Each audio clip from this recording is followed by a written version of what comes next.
So I'm pleased to welcome those who join us here at Boston College, and as well as those who follow us on Facebook Live. And I would like just to introduce a little bit the general framework of this research project. In January 2022, we proposed this initiative, Beyond Global Violence Initiative, to give continuity in a new context, a North American context, to the research process that I started with some other colleagues in Mexico City in 2001 at the Iberoamericana University in Mexico City. But the US context is different, as all of us we know, and represents now for us an opportunity to find similarities and differences between social, cultural, and spiritual trends, where philosophical theology or fundamental theology can learn new perspectives and thus contribute to the gestation of processes of emancipation and autonomy of the victims facing systemic violence, where the seeds of messianic times germinate. In spring 22, we started with a virtual seedbed or semillero with comrades from social movements in Puerto Rico, Mexico, United States, and Brazil. Then we gave way to thinking about different resistances following the trail of mimetic theory and the analysis of the rhetoric of hate with the contribution of Professor João César de Castro Rocha from the State University in Rio de Janeiro. And now we continue the dialogue, the conversation with decolonial thinking, with the presence of Nelson Maldonado-Torres. We are really honored, Nelson, welcoming you here. From U Connecticut, but also Frantz Fanon Foundation. And then Rufus Burnett from Fordham University, he will be joining us tomorrow. Nancy Pineda-Madrid from Loyola Marymount University in California. Welcome, Nancy, for being among us. And with the active participation since last semester of different colleagues from the School of Theology and Ministry, deeply involved in this conversation, and colleagues from the Department of Theology at BC. 2 more colloquia will follow this academic year to sow seeds for a decolonial political theology. We're trying just to explore a very new field, I would say, in political theology. The next colloquium will be gathering here together in February 24 with James Allison, from an Imitatio Fellow, who will help us to think the political, but using the lens of mimetic theory. Another colloquium in April 24 with Amador Vega from Pompeu Fabra University in Barcelona.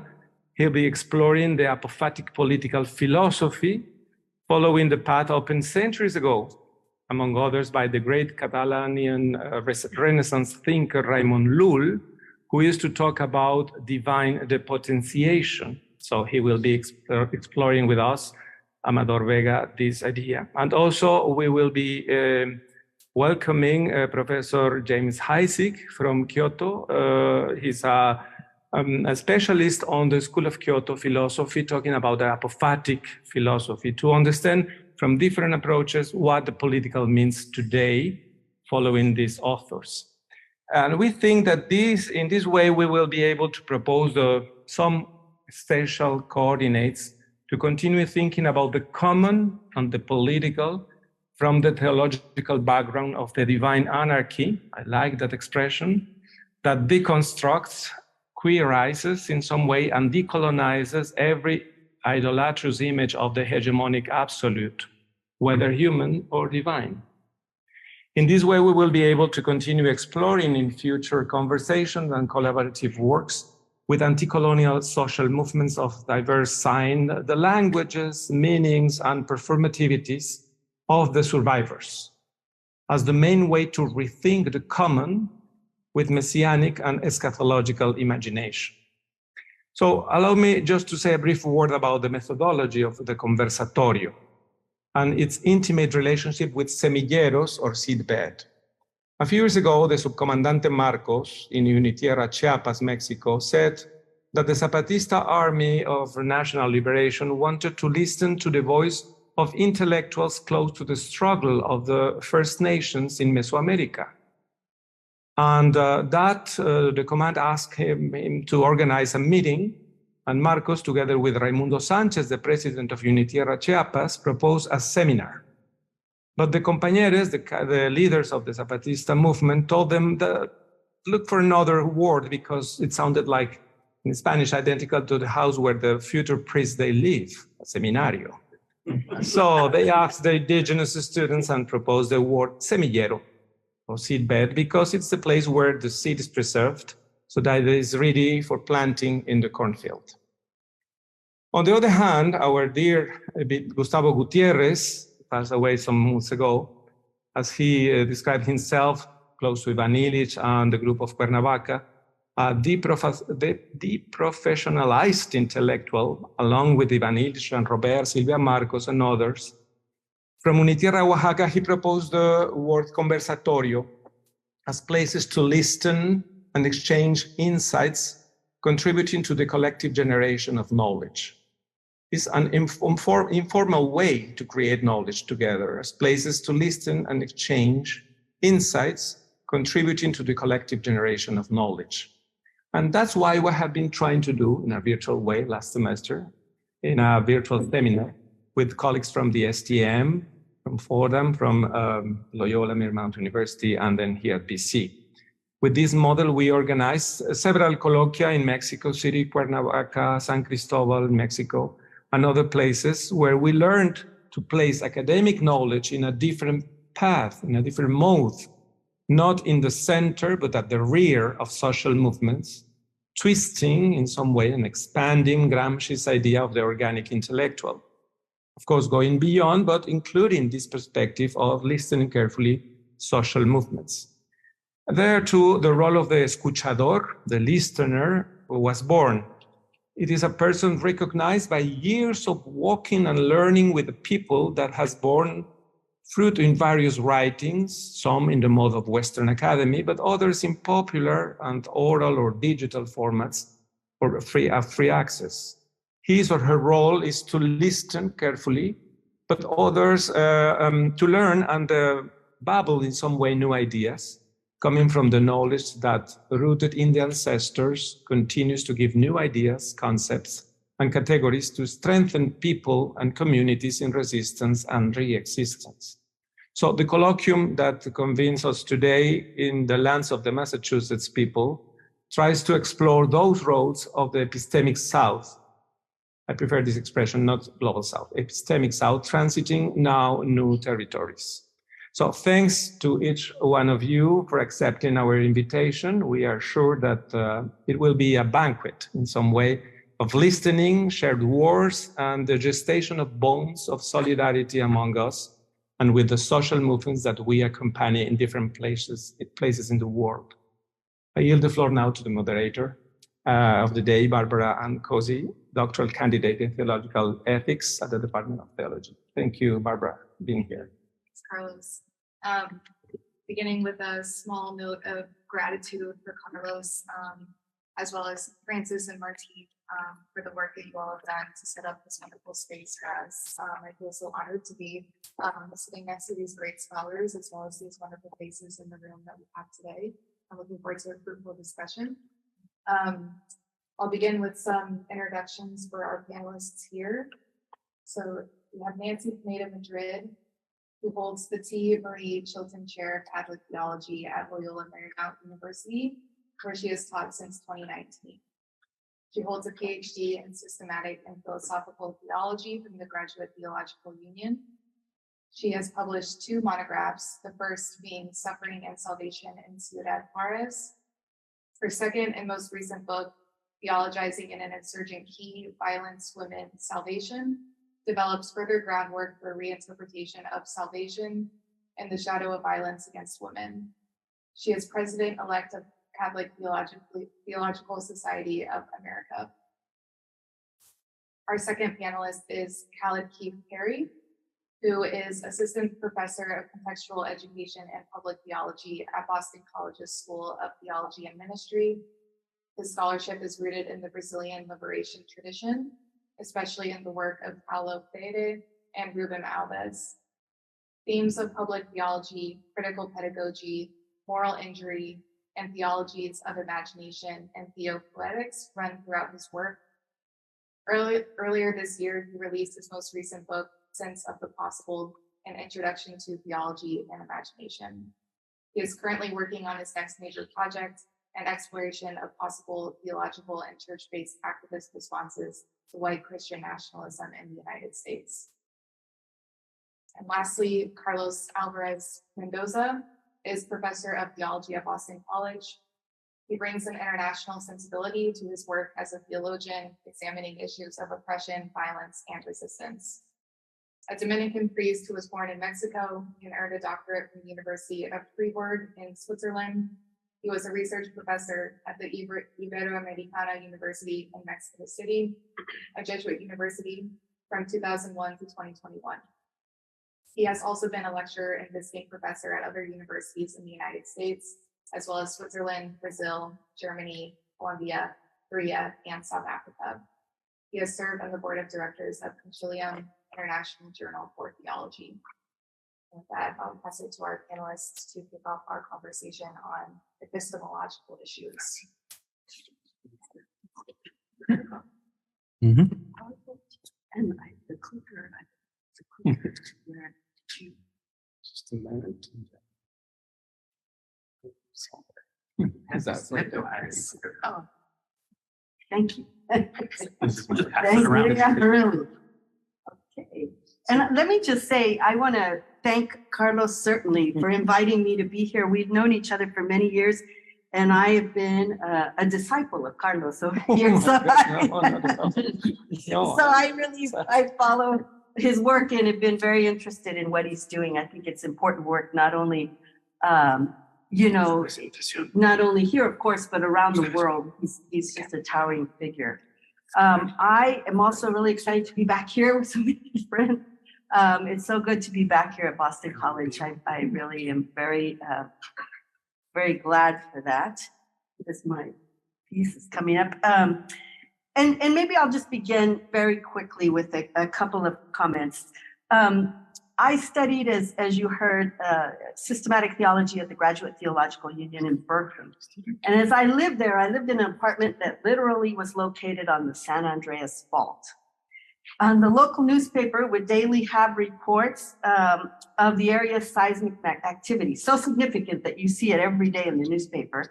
And I remember many a night as I was lying in bed, getting ready to fall asleep, I would be reminded in an unsettling way that I was living on a fault line, quite literally.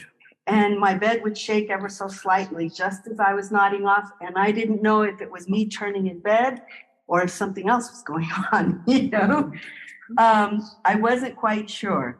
And as I read, and I'm new to reading the decolonial thought, I'm aware of the fact that we are entering into a terrain of various fault lines. Not of the geological sort necessarily, but certainly many fault lines. A decolonial conversation, I think, invites us to life on a fault line. It's unsettling with ample seismic activity. I'm unsettled myself in this. I'm new to it. And let me assure you that as Carlos presented to us what we were doing today, I'm not presenting a paper. I have various ideas I'd like to present, but largely I'm putting out some points for conversation. And so that's what I'm going to share with you. And what I'm calling my work is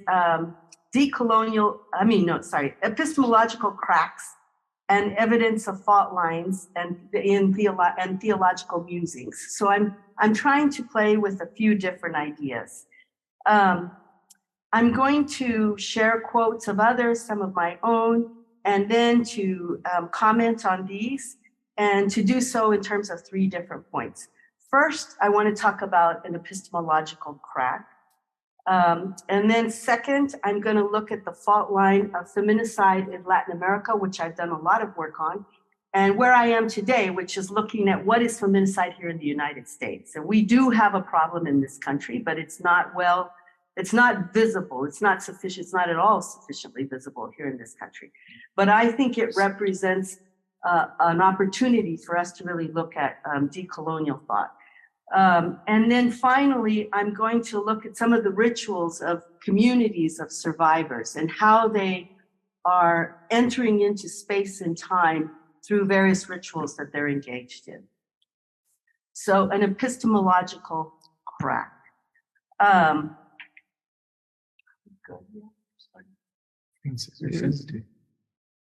Sorry. No, should I have my computer here? We could line up. Is that Just a little bit more.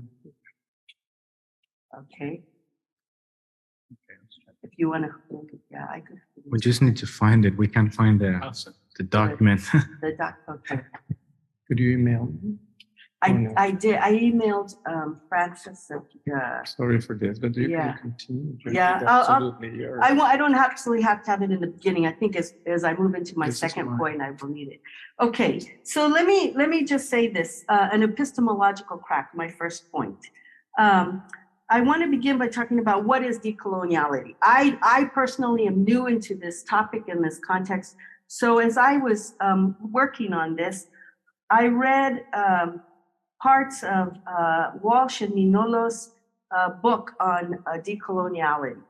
And so a couple of quotes. One of the quotes that really launches this book is the statement, and I quote from their introduction: modernity, of course, is not a decolonial concept, but coloniality is.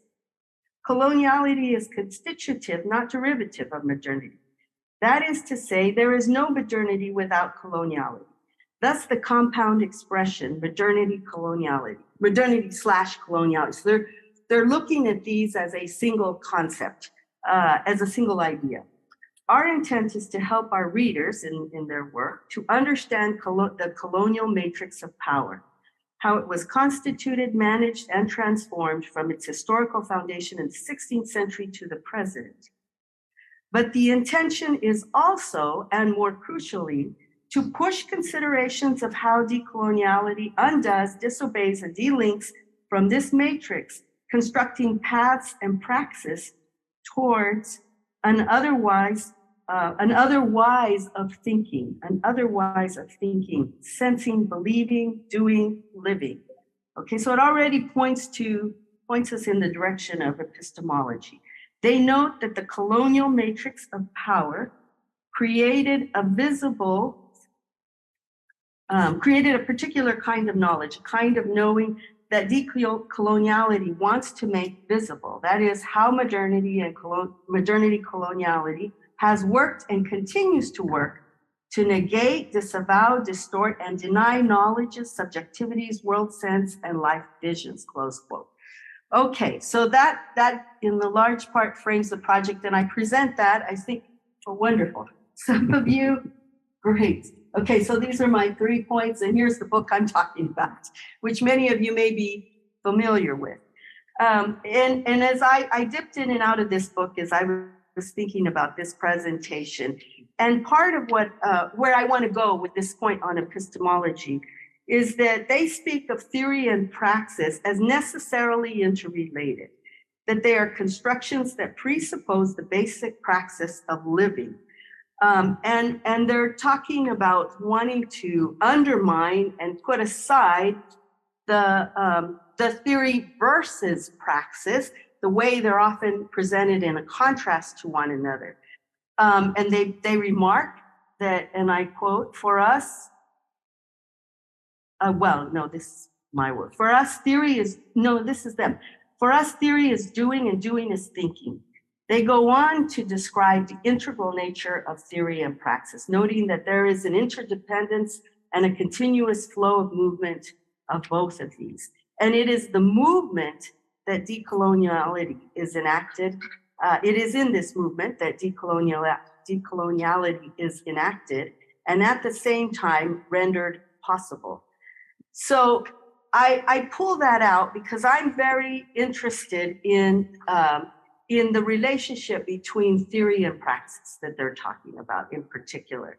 Mignolo, in one of his chapters in this book, talks about the fact that what matters is not economies or politics or history, but knowledge. And he pounds this knowledge as being fundamental. And my comment on this is a brief comment. I've spent a lot of time working on the pragmatists, the North American pragmatist tradition, in particular, the writings of Charles Sanders Peirce. So one of my questions for many of you who know decoloniality much better than I do is there a connection between the two? Has there been work in semiotics that enters into decoloniality in terms of the discourse of that? And I mention that because I've done a lot of work on Charles Sanders Peirce.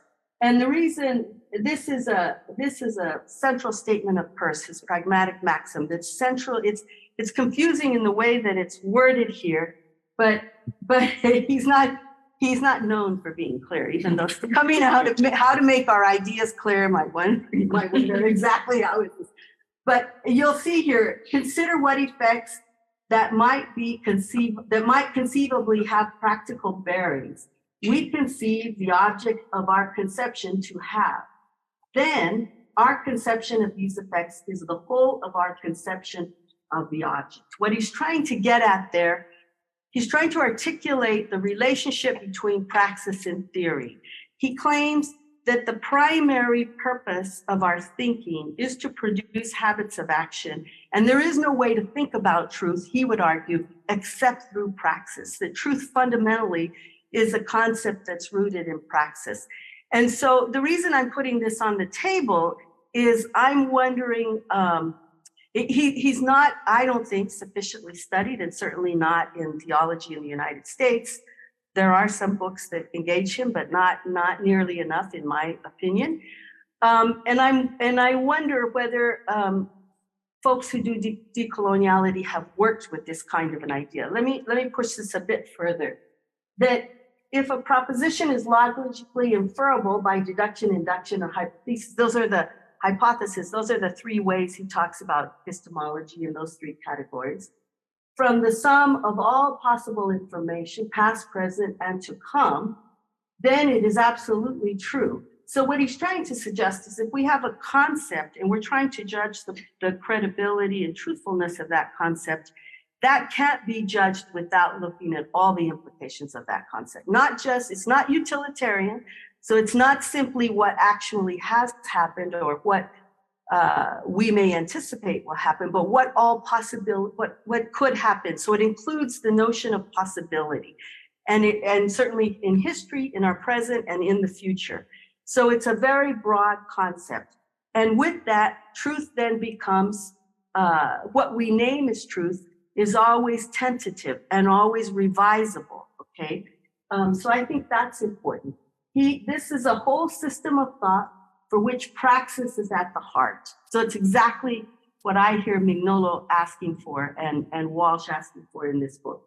It's concerned with questions of truth, yet approached through praxis. The conviction is that the purpose of thinking is to produce habits of action. It's a kind of process metaphysics, but it's not Whiteheadian, okay? We always associate process metaphysics, Whitehead. This isn't Whitehead. It's the American pragmatist tradition. So I think that this is, it gets at it, and I'm just curious where we go with it. I want to watch my time here. I want to talk about it in relationship to modernity, because I think there's also in what I'm describing here a way to challenge and critique the colonial modernity connection here. This form of thinking, the pragmatism as Peirce defines it, emerges out of a chastened type of modernity utterly critical of totalizing systems of knowledge, and because it understands these kinds of systems of knowledge, obviously as decoloniality does as well, as dangerous.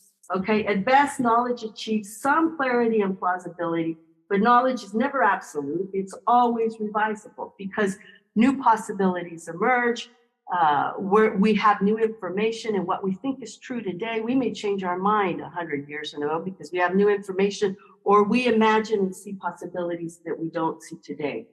It's based on a genuine contrite fallibilism and an anti-foundationalism, and it carries a constant healthy skepticism. So I'm trying to push back around, I'm trying not to push back, but to try to figure out what's the intersection between this and what I was talking about with regard to decoloniality. So I don't have any further to go on that. I'm just going to put it out there as an idea for conversation.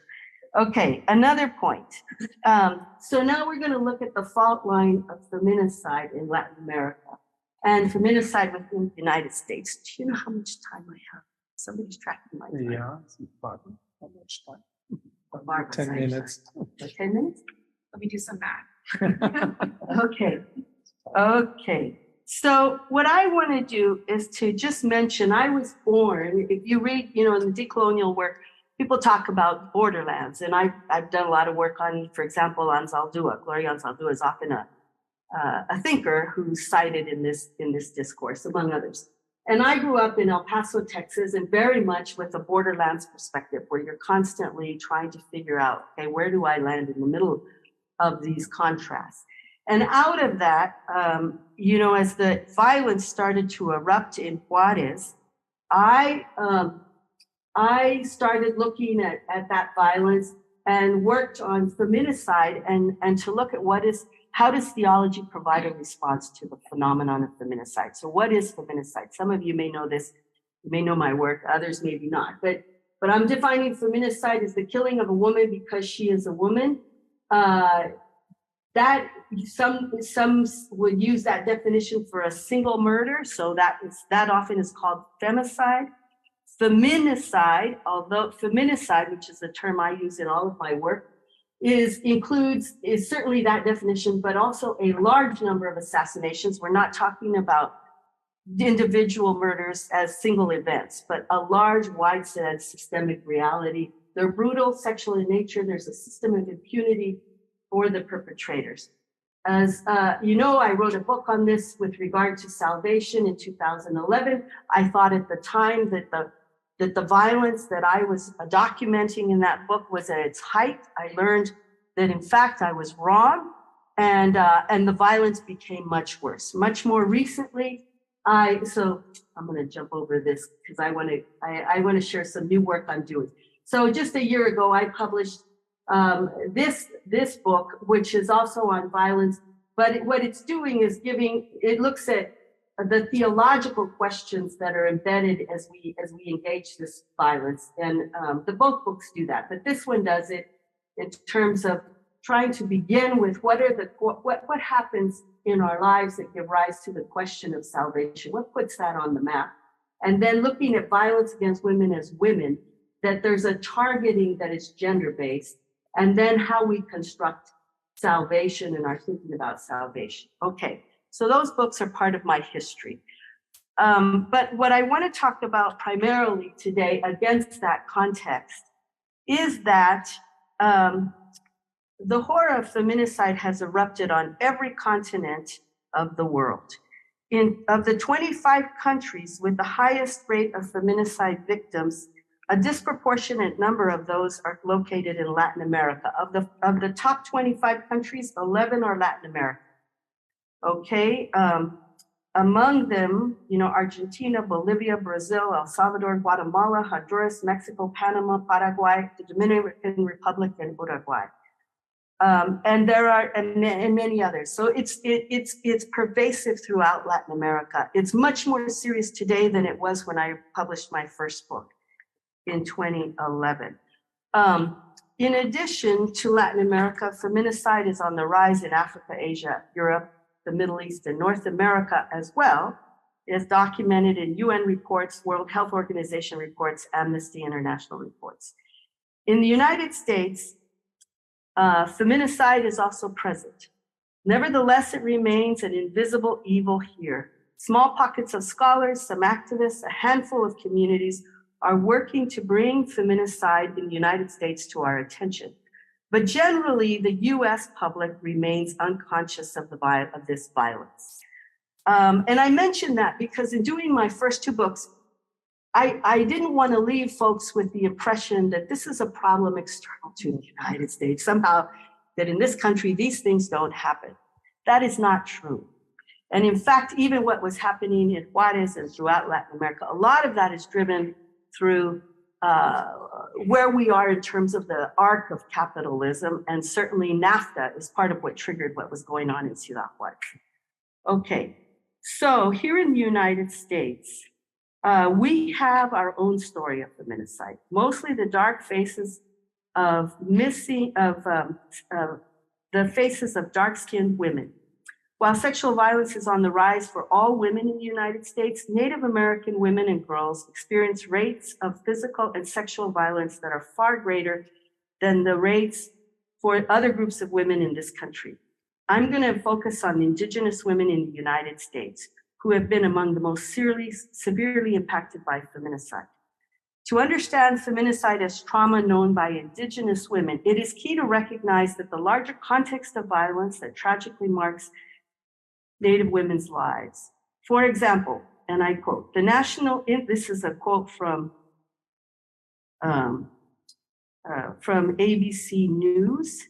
The National Institute of Justice found that more than 4 in 5 American Indian and Alaska Native women, so that's 84.3%, have experienced violence sometime in their lifetime, close quote.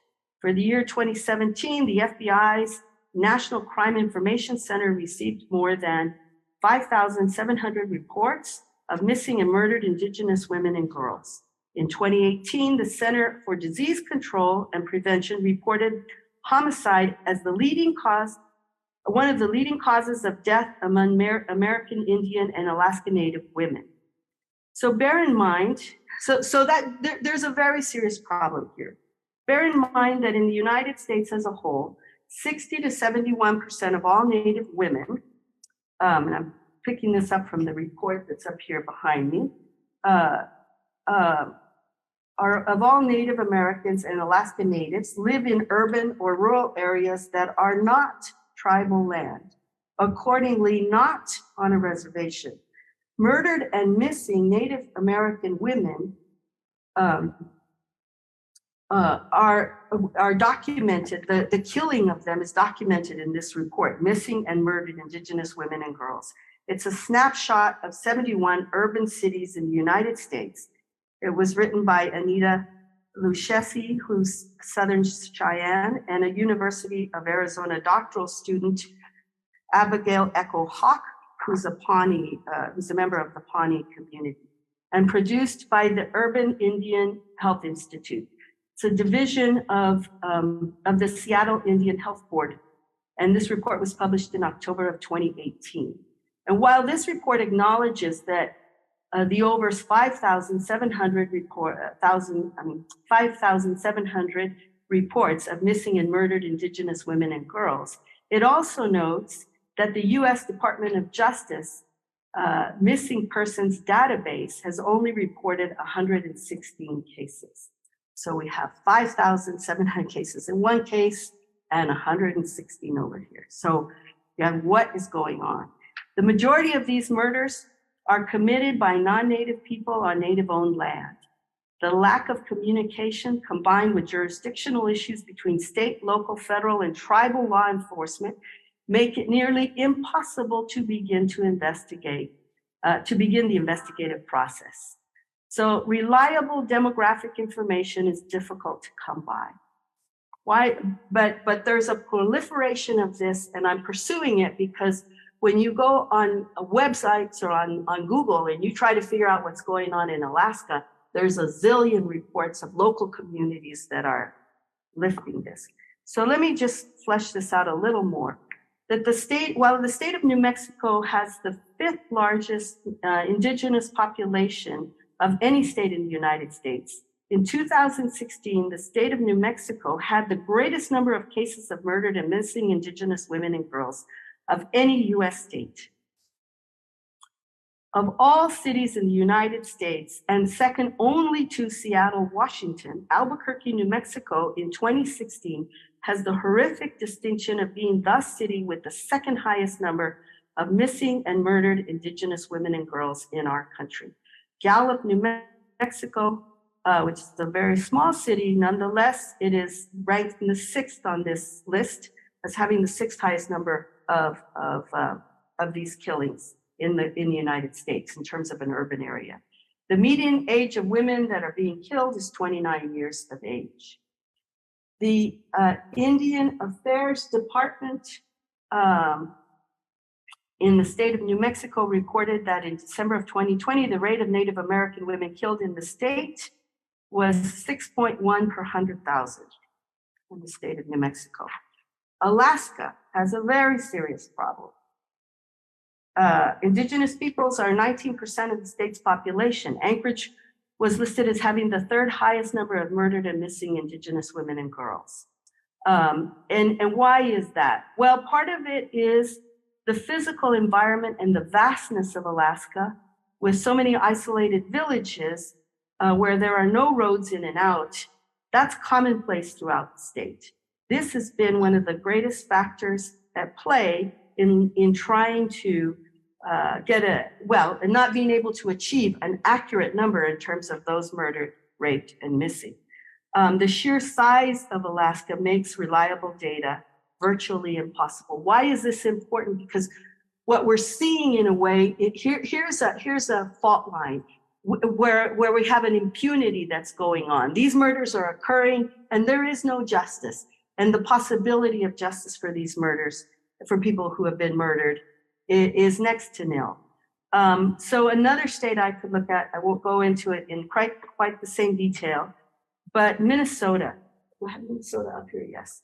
Okay, Minnesota, although American Indian women and girls make up just 1% of the state's population, from 2010 to 2018, 8% of all murdered women and girls in Minnesota were American Indian. Okay, this means that Indigenous women are 7 times more likely to be murdered than a white woman in the state of Minnesota. Okay, we could, those are just 3 snapshots. We could go on and on. That's all I'm going to share. But it's just to give you a sense that we have a very serious problem here.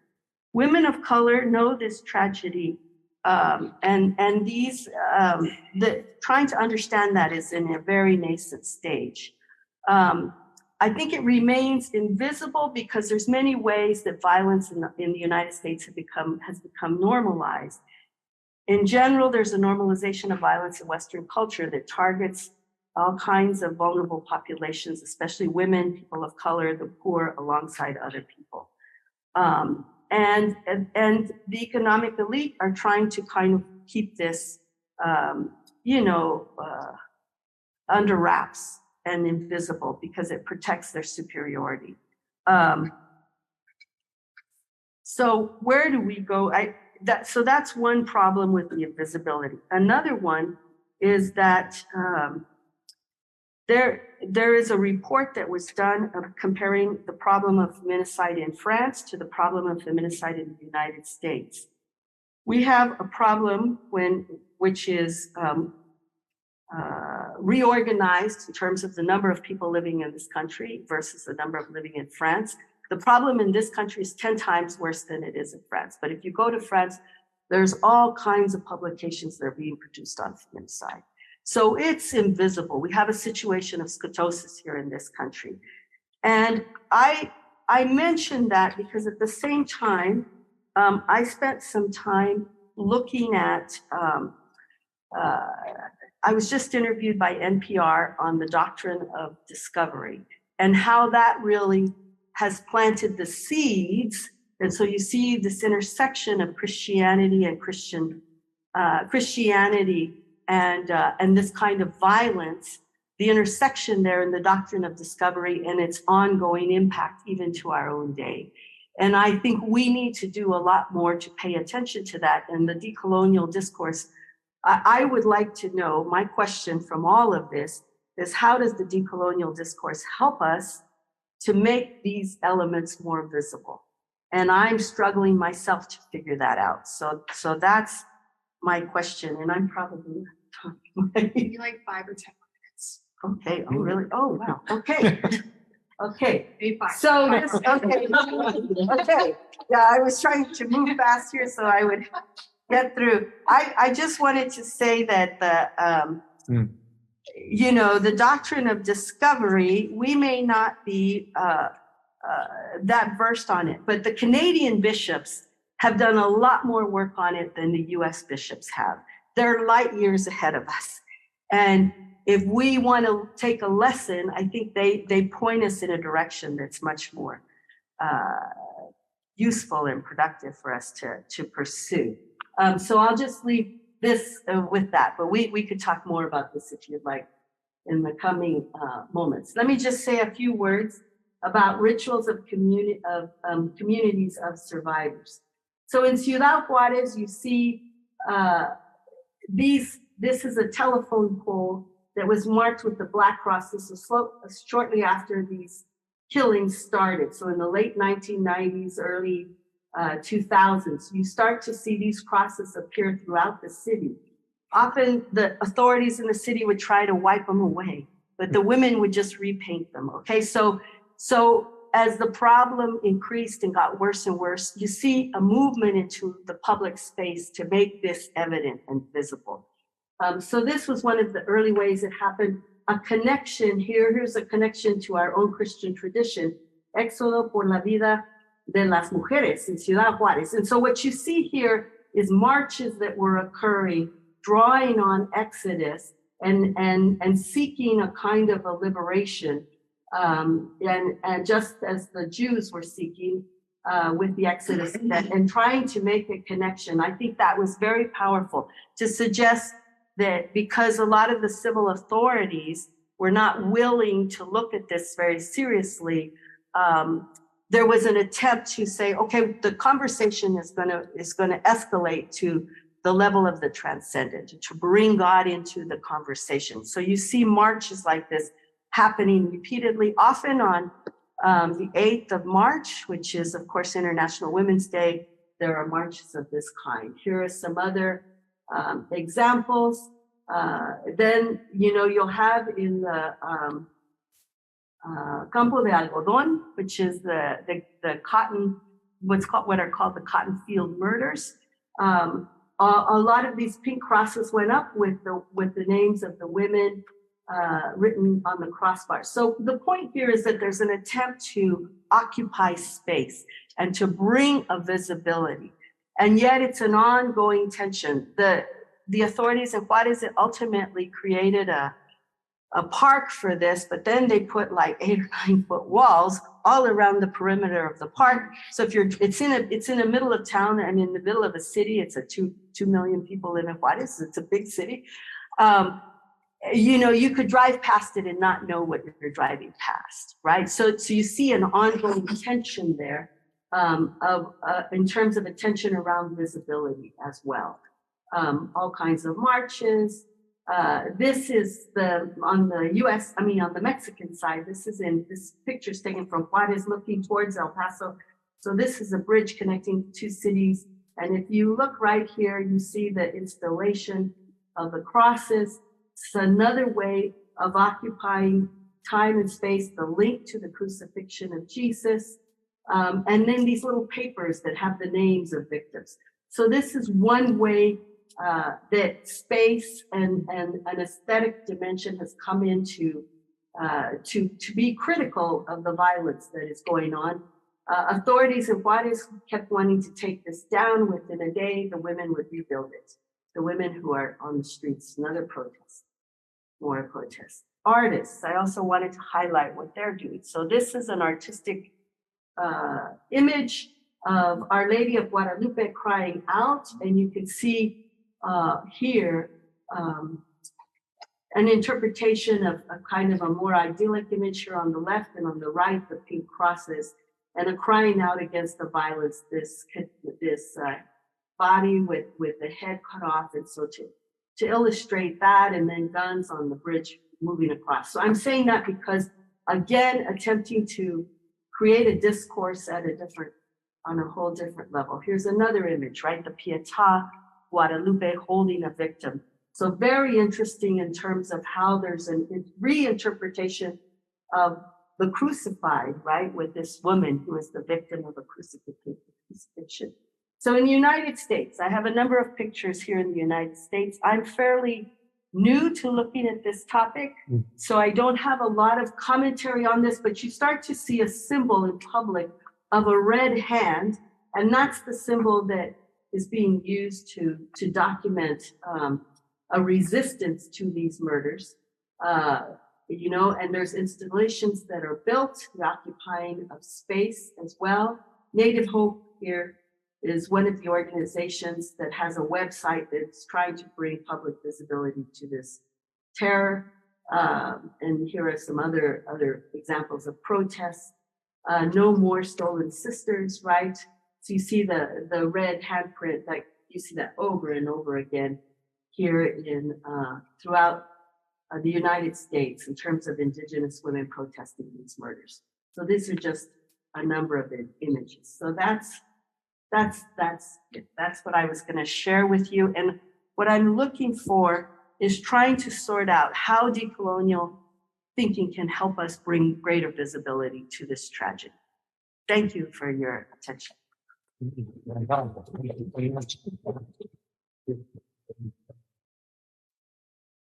So much, Nancy. We'll hear from Callid next. I just confirm the timing.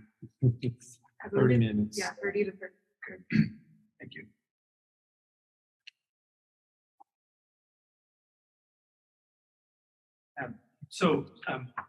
Grateful to be here.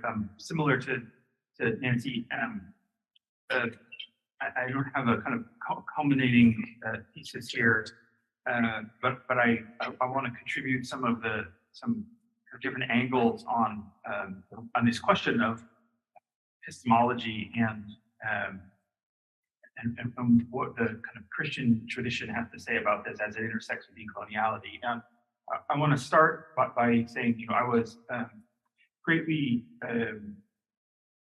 moved by kind of being asked to think about the ways in which there is a kind of agency and autonomy in the survivors. And so I want to name the population I'm thinking of here, kind of not often named as survivors, but I think it's important to do so. And these are students that are marginalized, and there's lots of different ways that we could think about that within the public school systems of the United States of America. So this could be because of their queerness or their religious minority status, disability, a whole variety of ways. And we'll talk about why it is I think that they're an important category to think about. But I want to kind of name them. And in starting, I want to just say a lot of times with this work around decoloniality, we're forced to address questions of violence. And so I just want to give all of you and your bodies the permission to do what you need to do as you discharge and hear some of this angry work. Sometimes it's okay to take a step out or get a glass of water. You don't need to worry about offending me. This is hard to hear sometimes. It's important that you take care of yourself. I'm thinking about this, some images. So the first image I would share today is of an individual staring into the mirror but not seeing themselves. So that's often associated with vampires. So we'll just start with that image if you want to put that in your mind, someone looking in the mirror but not seeing themselves. And the thought that I have that I want to wrestle with is that something is occurring within colonial spaces that's reconfiguring how it is we know what good is. That the category of good is still being claimed, but how it is that we know what is good has been reconfigured and is constantly being reconfigured, often without recognition. Put in a more succinct way, the questions I have are twofold. One, how does coloniality shape our understanding of what constitutes the common good? And two, how do we know what is good given the press of colonization?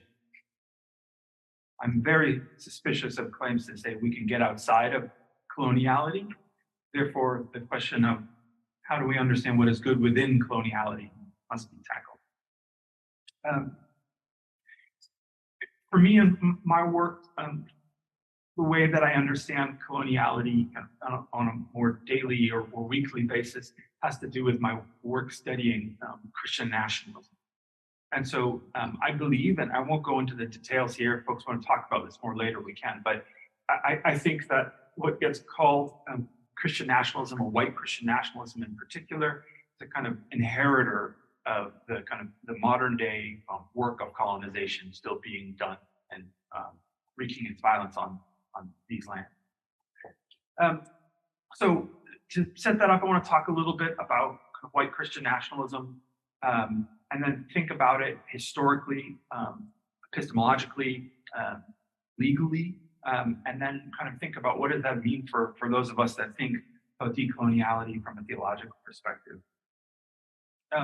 And to do that, I think it's worth recognizing that underneath this, the category that I'm really trying to wrestle with is this category of the common good. And there's appeals to the common good from, for hundreds and thousands of years, and there's a variety of different ways of approaching it. Within the Catholic tradition, often Aquinas is footnoted, but we see it in a less technical way in Catholic social teachings, but it's often present, at least in name, throughout this Orthodox attempts to name it, and a variety of Protestant traditions. And so the concept there around the common good kind of tries to center it kind of within the moral theological grounds to say there is a reason that we ought to do good to the world other for people who are not just me and mine. That's the kind of lay version of saying that. And it's often really hard for people to negate that on its face. Very often, at least when there's a claim to Christianity, people won't say, no, I really am just supposed to care about me. Like, instead, what needs to happen is you legitimate what you're doing as actually really good for all people, right? So notice the difference there. If on the face you could say, no, not really concerned about this common good, people will often discount you. So instead, what you need to do is to say, I know better. Right? This is a kind of colonial move. It's also a question of that often shows up in patriarchy. This is the kind of mansplaining writ large. This is like colonial splaining. Like, you people don't get it. We do. And if you really just understood things the right way, you'd recognize that what we're doing is good for all of you and for all of us. Some of the most significant social science work on Christian nationalism comes from work of Perry and Whitehead, and I'll just share with you their formalization of Christian nationalism. I mostly agree. I would put some different nuances on it, but that'll come later. They say that Christian nationalism is, quote, a cultural framework that idealizes and advocates a fusion of Christianity with American civic life, arguing that America has been and should always be distinctly Christian from top to bottom in its self-identity, interpretation of its own history, sacred symbols, cherished values, and public policies.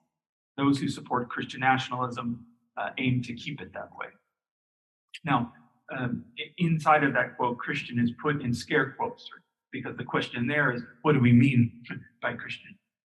And I think the same shape of the problem of what do we mean by Christian is actually undergirded by what do we mean by good. Their colleague, Philip Gorski, is another sociologist. He argues fairly exhaustively from looking at social movements in the contemporary period that the main themes of Christian nationalism are conquest, apocalypse, ethno-religious boundary mark making, and golden age nostalgia. And each of these categories contains a number of things, but I'll just name some of them broadly speaking. In terms of conquest, the idea is that kind of victory was inherent. We see this in the doctrine of discovery, but also manifest destiny, that what won was what was supposed to win, or it wouldn't have won. Right? There's a kind of very simple logic there. Dubious, I would say. But what are the reasons that we know that that's the case? Well, we'll recognize it's the case in the end. In apocalypse, we'll recognize that all our choices in the present were justified. Right? So we will be not only permitted and forgiven for what we've done, but in fact, God will reveal that it had to be this way or it wouldn't have happened that way in the first place. There's a kind of closed loop happening here logically, by the way. If any of you are still doing P then Q logic, you will see it doesn't work right. Ethno-religious boundary making. We see this especially in regards to questions of xenophobia and immigration, whether it's on the southern border or the dubious questions of xenophobia around attempts to legally require that we don't let our Muslim brethren in through the presidency of Donald Trump. And underneath all of this, it's underwritten by what Gorski calls golden age nostalgia. I'm certainly not the first person to kind of point this out, but I would join them in saying, whenever the reference is made to the good old days, the question must be good for who?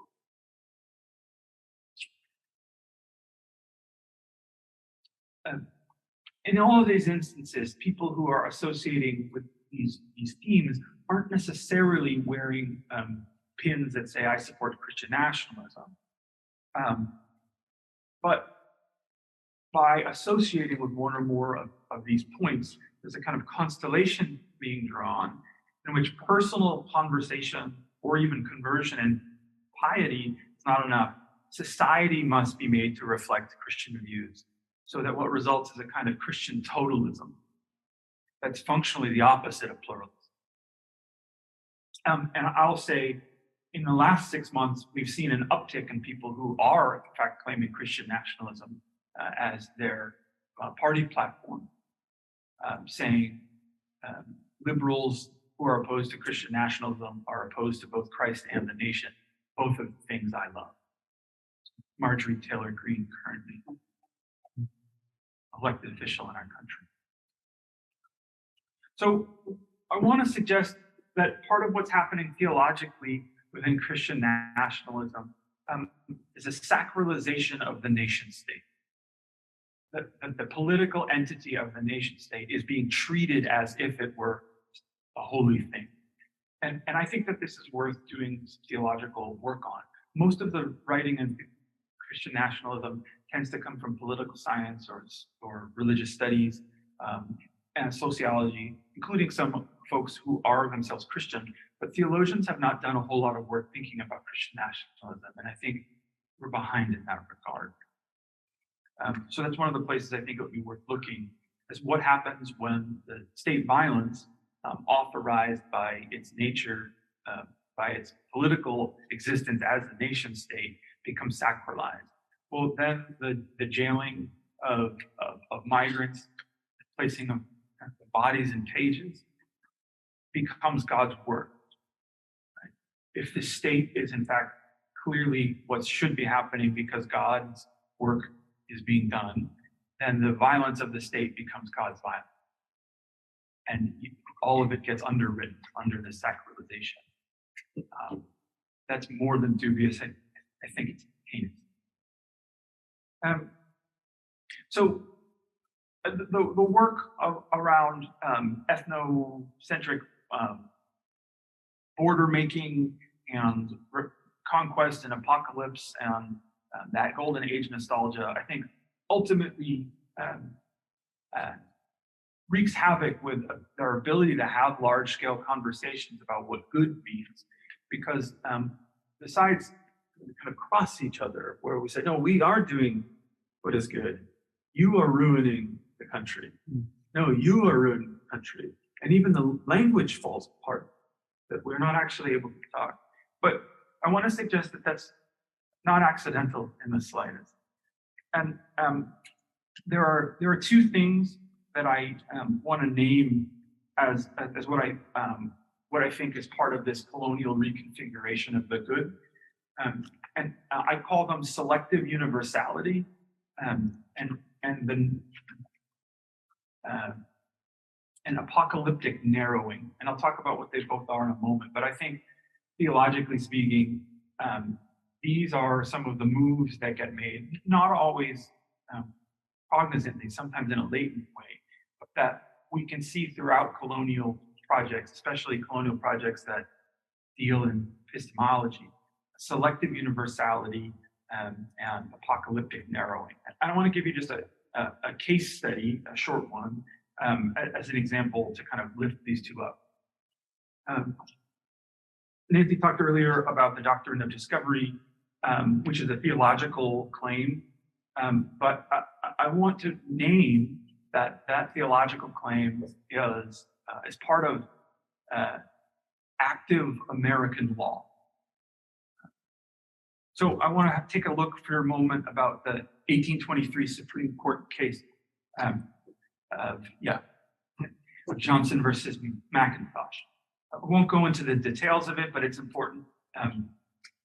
Two white colonists who are fighting over whose land it is. They're both white, and the fight is about whose grandfather was the one who officially could have taken the land from the native. So think of the logic of the case already. That the fight between the authorized components, the legal fight is between two colonists around whose grandfather kind of appropriately got the land from the indigenous people. That's the ruling, okay? Ultimately, the ruling says it couldn't possibly have been this guy because he was given the land from the tribal leadership of the Piakana tribe, and they didn't own the land. Now that's an incredible claim. Well, the reason they didn't own the land, according to this, is a principle from John Locke, which is that ownership comes with possession plus labor.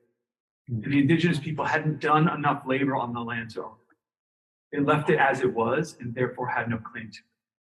Well, you know what constitutes labor is building European-style building. Because they hadn't built enough building, the land that they'd been on for centuries was not there. They had no philosophical claim to the ownership of it. Because they had no philosophical claim to the ownership of it, they had no juridical, no legal claim to the ownership of it. And therefore the property went to the other guy, and the other guy got it because his grandfather was given that land by the state. That is still good law in the United States. I'll read you several passages from the Chief Justice John Marshall in the 1823 case, Johnson versus McIntosh. Upon the discovery of this immense continent, the great nations of Europe were eager to claim as much of it as they could. Its vast extent offered an ample field to the ambition and enterprise of all. Because the character and religion of its inhabitants was what it was, there was a clear argument to be made for considering them as a people over whom the superior genius of Europe might claim an ascendancy. Colonial leaders found no difficulty in convincing themselves that they made ample compensation to the inhabitants of the new by bestowing upon them civilization and Christianity in exchange for their unlimited independence. The Indian inhabitants are to be considered merely as occupants, to be deemed incapable of transferring a title to others. The government's claim to land via discovery and acquisition superseded the inhabitants' claim of occupancy. So because of the religion and character of the tribes and the superior genius of Europe, the trade here, if you missed it, was that in exchange for unlimited colonial independence, the growth on this newly discovered continent, the colonists provided ample compensation to the native population by bestowing upon them civilization and Christianity. It was good enough for them that the trade was worth it, even though they did not consent to it. In this mindset, getting access to Christianity and European culture is framed as sufficient compensation for the loss of land and a way of life. Such colonial entitlement seeped into the American legal fabric. I can't emphasize this enough. This is still good law. It's not good law. Notice what just happened there. Shaping policies that would continue to uphold the belief in the European entitlement to indigenous land. There's whole kinds of case law that comes by it. And what's fascinating is if you look up the question of, is this case still good law? Many pages will show you, but it's been critiqued quite a bit. So what, right? These are the questions of blue rights and red rights sometimes discussed. We're free to critique it, but if it's still active, what good? So when we think about what's going on in that case, I want to talk about what's going on in terms of this selective universality and the narrowing apocalyptically. So selective universality, I'd say that this involves principles or values that are presented as if they're universally applicable or universally good, but in practice, they disproportionately serve or protect specific groups. It's a mechanism that subtly reinforces colonial frameworks, making appear unbiased moral or legal imperatives. It's the way law is. If it was wrong, we could challenge it and overturn it. Anyone could overturn it, right, by claiming this universal capacity. And we see this all over. It wasn't just in the 1800s. For example, in the famous case of Lukumi Babalua Ave, which was a kind of freedom of religion case, it was very clearly argued that freedom of religion, and a lot of conservative supporters of the freedom of religion interpretations said, yes, always freedom of religion. And then Santeria group was brought to court because the neighbors didn't like that they were practicing Santeria. And the legal claim was they were illegally slaughtering livestock, which had to do with the ritual killing of chickens as part of their case. And they were sued to say, no, they can't practice that religion, though. Now, ultimately, they lost. It's not at all clear whether that case would be overturned in today's courts. And in fact, those cases are already on their way to federal district courts to outlaw religion like that. And that was in 1993. So what's happening is they're saying freedom of religion is good for everyone, and then someone who's not the everyone tries to do something at which they point and say, no, we didn't mean that. Or another way to say it is, that's not religion. So what happens is the category that's being protected looks more and more like me and mine. So what's really being protected is me and mine. I say, yeah, it's universal, like this. Anything that looks like this is protected. Anyone's this is protected, not just mine. But if I say, universally, anyone wearing a brownish jacket who has glasses and is a male who's sitting at a table and has a watch in front of him, anyone who that applies to, it applies to. Well, I'm just talking about me, right? But it's been codified in legal code under the claim that it's a universal code. So then the other kind of trick that happens is to say, well, even if it's not applicable for everyone, what we're really concerned with is the eternal souls of these people. So what we need to do is make sure that the right thing is done, even if they don't know what's best for them. So that ultimately what happens is that the good wins out in heaven, right? This is a kind of inversion of on earth as it is in heaven. It's we'll do what's right here now so that in heaven it comes. And that's one of our first theological signs something is askew because the thing has been flipped inside out. In American evangelicalism, in certain streams, we see this with a fixation on the rapture, for example, which is like, regardless of what happens here, we need to make sure that things are done right because what really matters is the kind of the godly kingdom in New Jerusalem. And I think we see that playing out increasingly, and where I worry about some of this in terms of some of the surviving community has to do with the fact that we're currently fighting cases in Texas and a number, Alabama, Mississippi, where the critical move that's taking place among some of the folks who are part of these Christian nationalist support networks is to say, given the nature of freedom of religion, it's inappropriate that my religion is kept out of public schooling. And so there's been cases that appear to be on track for victory, saying we should allow for Christian chaplains in public schools for the sake of the Christian children there. And if they're not allowed, somehow the state is violating the rights of the Christians who are sending their children to public school. That is a dangerous path to fall down. And the same funding partners who are behind some of the legal research to get these things on the books and into the courts are some of the same folks who are in Florida famously, who are trying to make sure that critical race theory isn't taught, that gender equity isn't taught, that any kind of affirmation of a broad spectrum of sexual identity is undermined.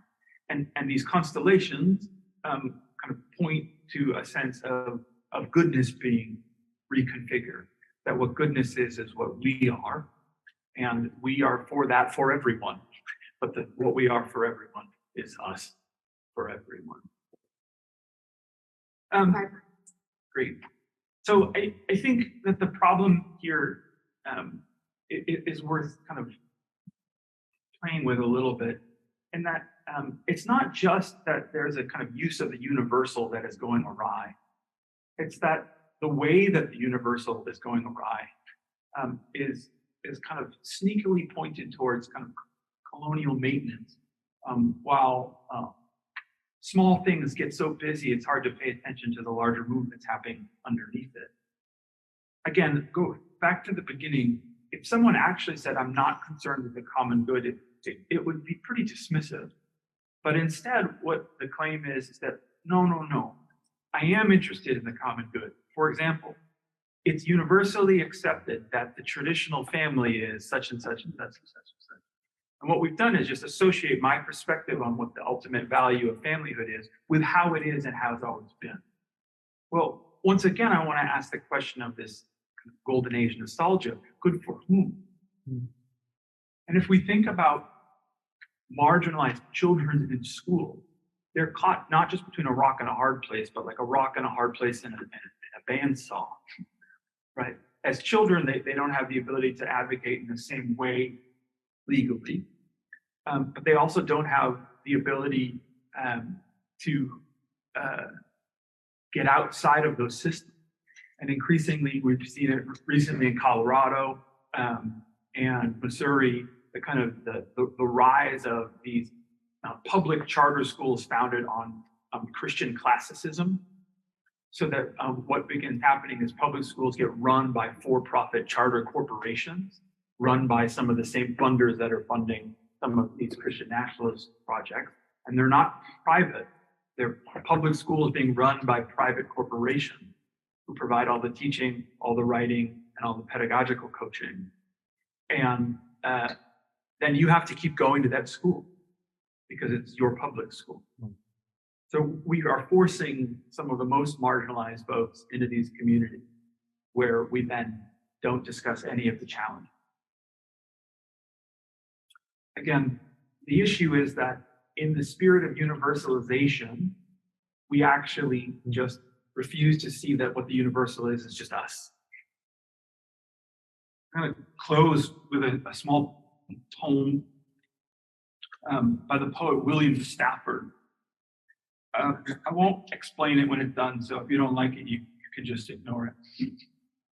The poem is called Ultimate Problems by William Stafford.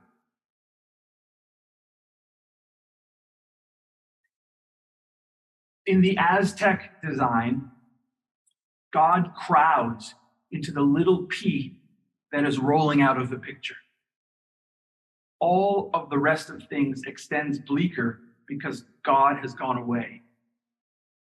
In the white man design, though, no pea is there. God is everywhere, but hard to see. The Aztecs frown at this. How do you know that he is everywhere? And how did he get out of the pea?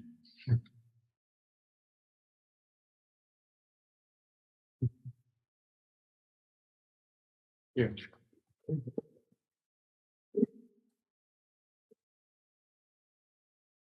Callid, and lastly, we'll have Carlos. Yeah, thank you so much, Barb, colleagues here, because yeah, you have been exploring in some way universal and then some other categories to talk about particularity. So I would like just to, in some way, explore this path in a more colonial way, I would say, if I may. So I would like to present these elements for episteme from below and outside. In Spanish, we used to say desde abajo y afuera. The Zapatista used to say abajo y a la izquierda, to the left. And that's a possibility, of course, but I'd like to introduce gender perspective, queer theory, and then an indignation knowledge in some way that in some way is related to outside. So, well, the two pictures there is about how can we subvert the idea of the Americas, in particular the Abya Yala, which is the what we call Latin America and the Caribbean. So is like from the South, how can we reconstruct not only geography, but also history and knowledge? And up there is it's Africa, but there is a kind of a wound. It's a wounded world. So I would like just to cross that line in this presentation. So first of all, the context we have been discussing about decolonial thinking. We were working hard, Nelson, on your text last semester in a virtual semester, virtual seminar. We were gathering once a month, some of the scholars and students here. So we were preparing the conversation with you tomorrow particularly, but also today, and thank you for being here. So the question is, how can we in some way improve a kind of mutual conversation? I think decoloniality has a deep critique to Christianity as a part of the problem because of colonialism. And then also Christianity could be probably a provocation for decolonial thinking, trying to understand, for instance, a key category in Christianity, which is the kenotical understanding of God. God emptying him herself of its own being. So in some way, I would like also to mention that all of us in different ways, we have been involved accompanying social movements in different parts of the world. In Latin America, here in the US, Nancy was talking about the femicides and feminicides and how the women, they struggle by themselves, and the families of the women who were killed, they are in some way reacting and re-existing. I know decolonial thinking, you have been improving, Nelson, Maldonado-Torres is more focusing now, not only the resistances, but processes of re-existence, how the survivors, they recreate the world from the crossing the abyssal line in some way. So we were phrasing in this way, and I won't be reading all the slides, but as a group last semester, this kind of conversation. And that's why epistemology is at the center in this first Conversatorio, because what kind of knowledge can be produced by the survivors themselves? I think that's the perspective coming from the colonial thinking, the challenge, how we, as many of us as theologians or religious studies scholars, we are listening carefully those who are facing different kinds of violence. And my question would be presented in this way: what other elements of instrumental reason, because modernity is like the background to understand universality, and the colonizing process has been improved in modernity, but what other elements of instrumental reason must be dismantled in the process of the colonization of knowledge, and what spiritual resistance practices need to be improved? Like umbrella, well, I would like to argue, first of all, that we need to go beyond the binary doxa episteme, the classical Greek pattern, to understand the particular as non-rational and with no epistemological value. So the particular was expelled in some way to the individual experience, and then a kind of set of experiences that are grounded in subjectivity, like emotions, affections, orality, and the symbols of the subalterns. In some way, they were rejected to the what I call here the nebulous zone of the indeterminate, characterized in a mere opinion, doxa, right? So episteme was like the universal way of understanding law, for instance, right? But other supremacies. So the universal can be rethink, and I think that's the approach coming from the colonial thinking, from below and from the outside side of history. So according to disrupting in some way the hierarchy of being, knowledge, and power. But I would like to introduce here the question of gender too, and the theological approach about Jesus of Nazareth and his itinerant community, showing that different kinds of rationalities. Unfortunately, Christianity in the Western world was dominant and was the source of colonization. But there were in history, in early Christian history, some experiences of different rationalities welcoming the novelty of Jesus of Nazareth and his messianic temporality. I've just mentioned here the Coptic Christianity in Egypt, or the Syro-Malabar and Syro-Marankara traditions in Syria and India, who were in some way including welcoming other rationalities to understand redemption in their experience according to different grammars. So I think we need to go back to that kind of difference in order to understand what kind of epistemology is possible coming from below. And I will be arguing here, share with you some examples from my Mexican context, particularly the families of disappeared people, but also the indigenous communities and the Zapatistas particularly. So some critical elements that could help us to understand epistemology different from below and from the outside of hegemonic narrative. So natives people, relatives of disappeared people, LGBT communities, also collectives, and epistemology from outside. That's why I'm adding this another category, not only from below, which is about social class difference and clashes, but also feminicides. But now the outside is about gender and people coming from missing persons. So some, the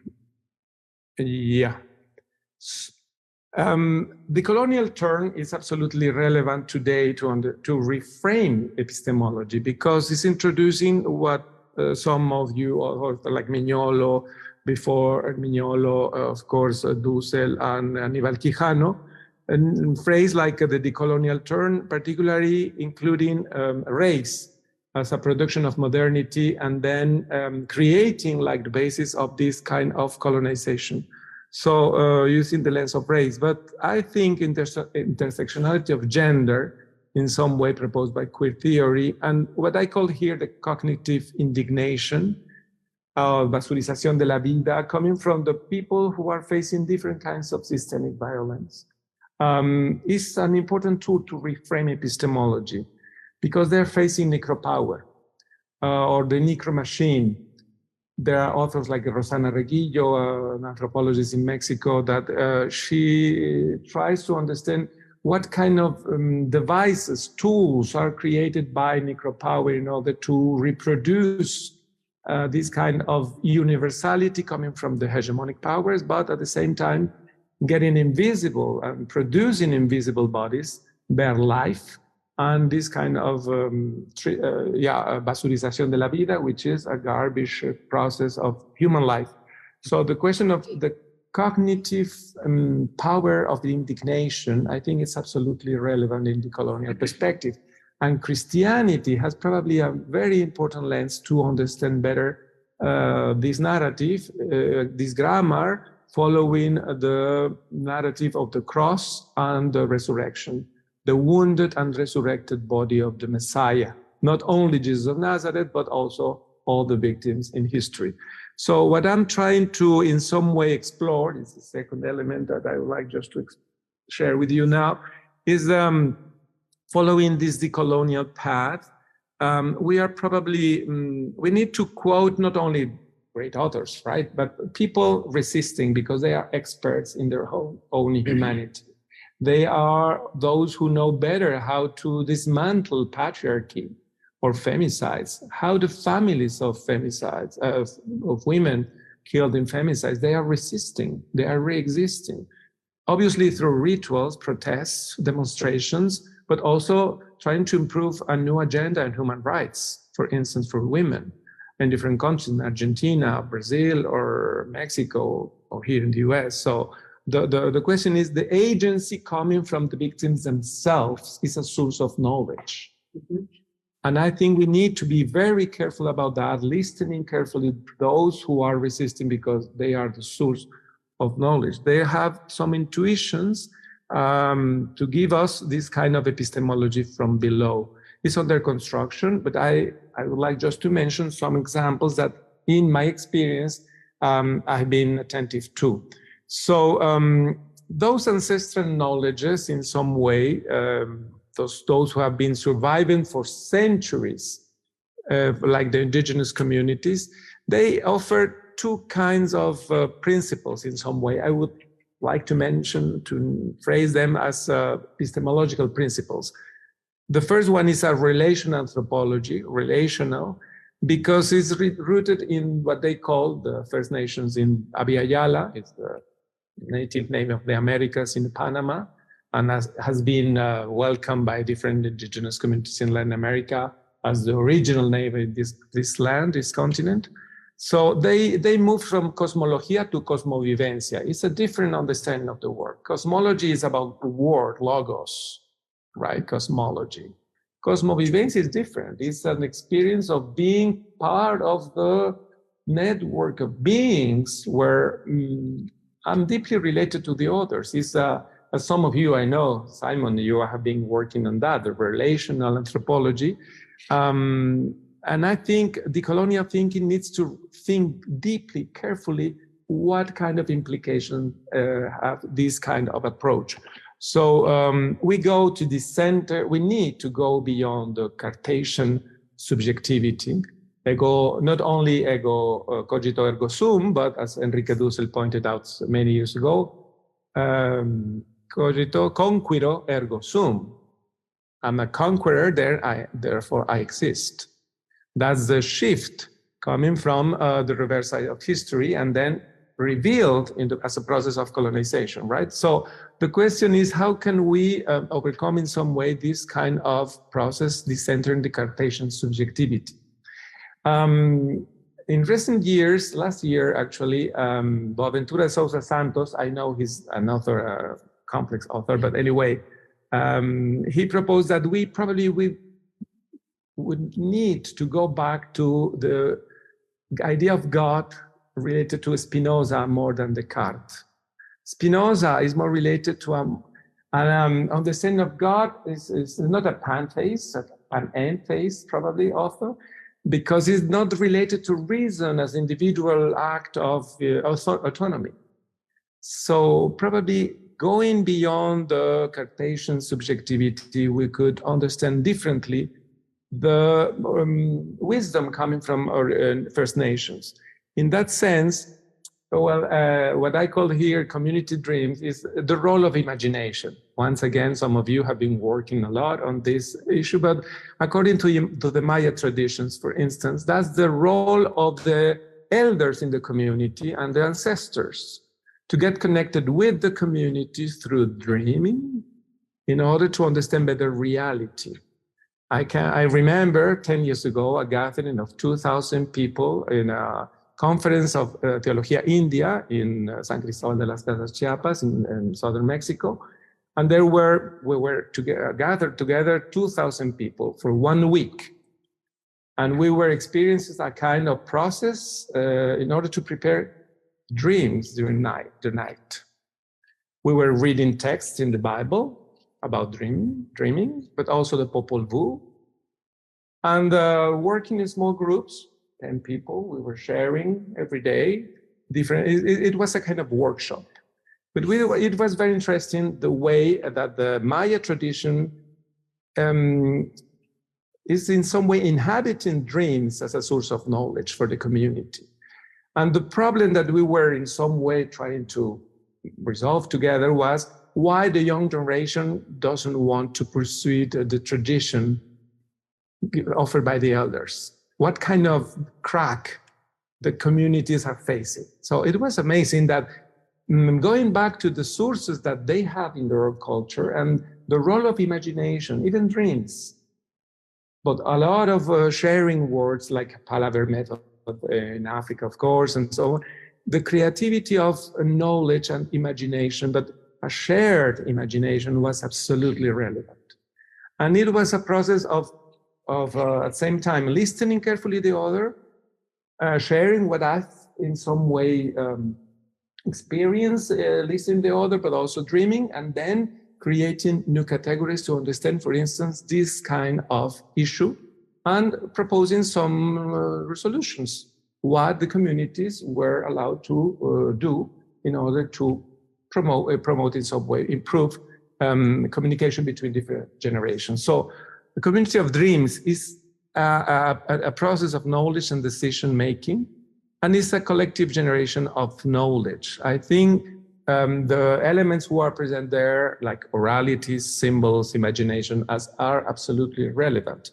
And probably in the colonial mode of understanding epistemology and knowledge, they were just like very weak sources of knowledge. So that's why the colonial thinking is given an authority to these kind of processes. I would like to mention two different experiences in the First Nations in Mexico, Unitierra Chiapas, because it's an epistemic process. They used to call that like a popular university, as an informal way to create knowledge together. It's about facing what Xochitl Leiva, an anthropologist from the Unitierra Chiapas, she calls that insurrectionary knowledge, because we are facing a kind of epistemic war, and particularly located in the place of the First Nations in the Americas, in Abya. They have been resisting for 5 centuries to Western rationality, including the universalism that is more related to us, a kind of us, which according to Dussel is more related to a Eurocentric, male, Christian, white subject, right?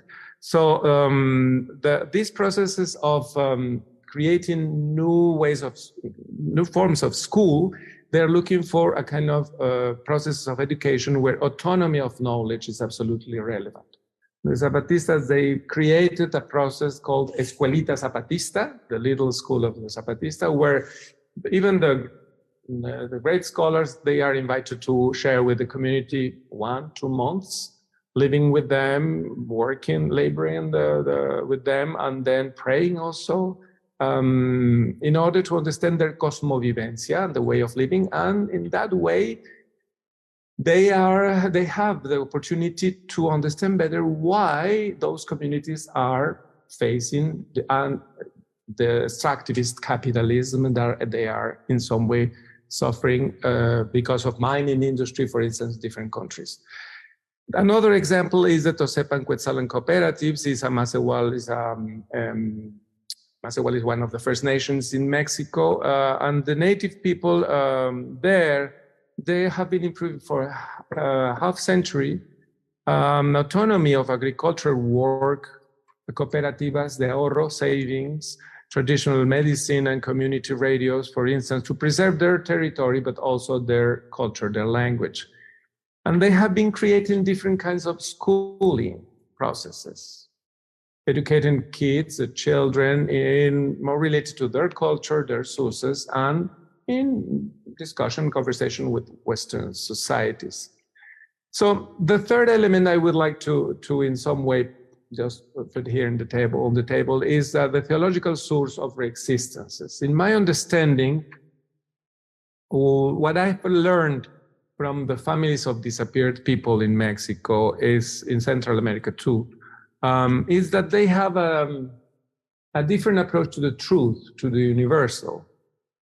For instance, one of the sentences, one of the mothers, she lost 4 of her children.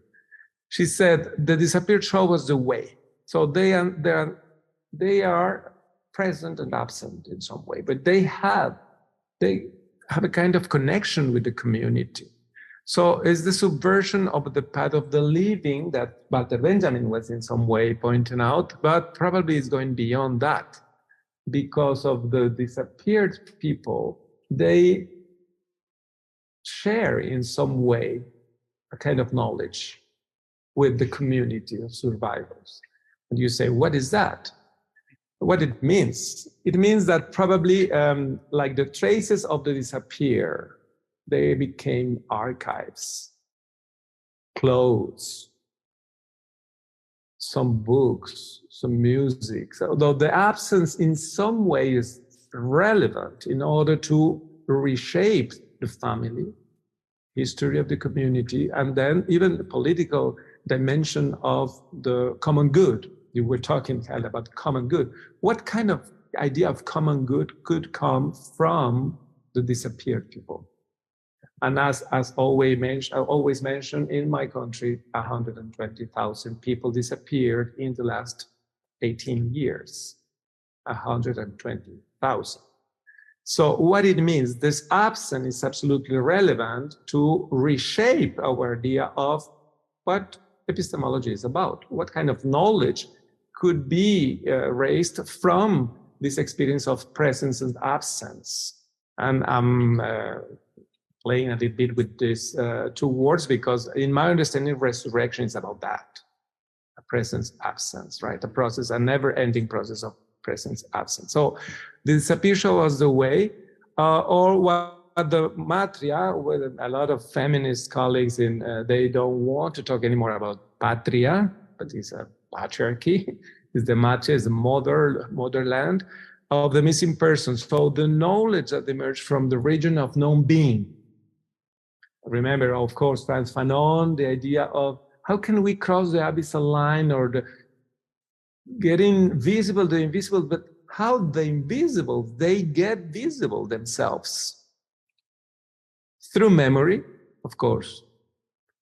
Transitional justice, particularly societies like Colombia, Mexico, and many countries around the globe who are facing violence. This is another way of knowledge. Last week, I was attending some lectures, and then in Lima, Peru, and I visited the House of the Memory in Lima. There were about, 100,000 people during the conflict in Lima, Sendero Luminoso, but also the military regime and so on. And the question is how the traces of those who are gone are the only source to reshape Peruvian society, or what Colombians are facing right now. That's why the Commission of Truth are absolutely relevant. So the question is, what kind of political theology could raise from this dialectical absence, presence, coming from the victims or the survivors? And I like to mention all the time this dialectical correlation between shalom, shalem, or salem, because shalom is peace. Of course, we know peace with justice, but salem is being together again. There's no justice until we are not gathered again, together again. So the question is, how can we improve a political theology? Because remember, that's one of the main topics that we would like to address together, and trying to think how to improve a political theology in the colonial key. And I think it's absolutely relevant, this kind of knowledge coming from indignation, from presence, absence, from facing evil, but the people who are facing evil themselves, and what kind of knowledge is coming in these experiences. So another source of knowledge, in my understanding, is the queer churches. I'm just mentioning here the Rainbow Network in Latin America. I've been attending many Sundays, the Union Church in Boston here in South End. So how can we visualize the indecent? And thank you, Martin, because you showed me that community. So how can we visualize the indecent as another mode of knowledge? I think queer theory could be an important provocation for decoloniality and vice versa. So how decoloniality could include the gender perspective, not only about women, of course, it is important, but queer bodies, queer minds, queer lives. Because visibilizing the indecent is another way of knowledge. And then queerizing, I don't know if in English we use that, in Spanish we do. Queerizing realities means to twist the normative, heteronormativity, of course, but also any other intersectional issues like patriarchy, extractivist capitalism, racism, ableism, and so on. So the question is, how can we embody the diversity as a source of knowledge of the common good? We are in some way turning around this issue, which is who is part of this common good? How can we talk about universality, but from which perspective, right? So the question is embodiment process of diversity is another way of living common. And that there are practical implications like governance coming from below, like the indigenous communities they used to do. I like that painting, the Guadalupe Virgin and a Zapatista, they're together.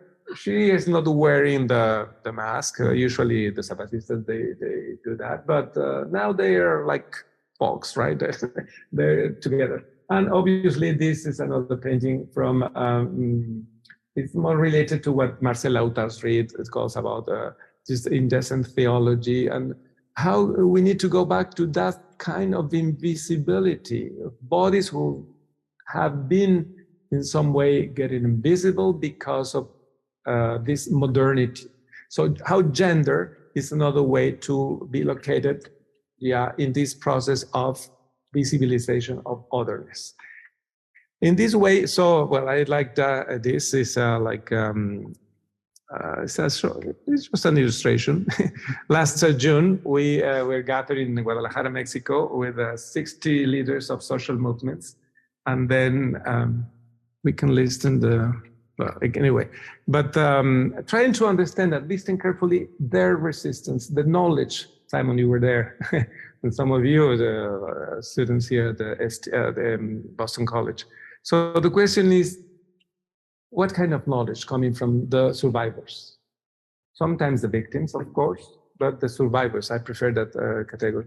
In order to raise some questions, and that's the last part of my presentation, because it's very important to engage a conversation with Nelson. So the set of open questions that I propose in here, in order to promote a kind of theological epistemology in decolonial key is knowledge in resistance, spiritualities beyond religion, and new models of faith communities. In some way, they are like the consequences coming from this decolonial approach. So the first of all is how to promote the decolonial university models or schooling. I've mentioned two examples, Unitierra and Escuelita Zapatista, but there are others in the global north, probably. But what about the epistemic south? The epistemic south is even in the global north. How can we visualize or get connected to those communities who are resistant? I'm trying to get in contact with the Dakota community, the Red Cloud Project. It's a very interesting educational project in the US, a First Nation who is in some way trying to improve their own autonomy, of knowledge of language, and then I don't know about territory, but probably is the knowledge coming from knowledge as a resistance. That's the main question for me that I would like to continue reflecting on. Then the spiritualities beyond religion, because religion, and particularly Christian institutional religion, not only Roman Catholic, but also some other historical or Pentecostal churches, in some way they are reproducing coloniality. So we need to go beyond that model. Of course, I know there are a lot of concerns because people are afraid, well, we need to be careful about how to be really close to the tradition and then not to become heretics and so on. But the question is, in my understanding, that decolonizing Christianity is absolutely, is a call to go beyond this hierarchical way of understanding Christianity. And that's why we need to go back to its spirituality, which is the source of the connection with the divine, right? So there's mutual interfaith accompaniment, more and more, crossing boundaries of not only among Christian churches, but also among religions is absolutely relevant. If we are located in the margins, in the peripheries of societies, then we can reconnect with others in this spiritual dimension, improving new ways of rituals. And that's the third element. I think for me, it's an open question.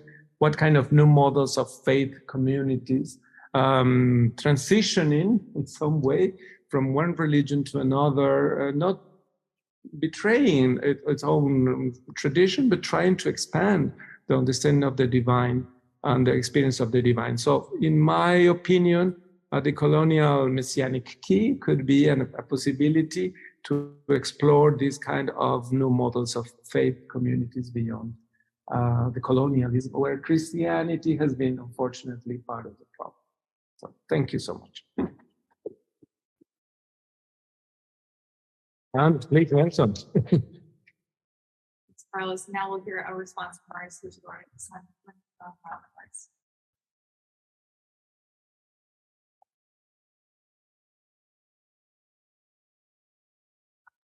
Good afternoon.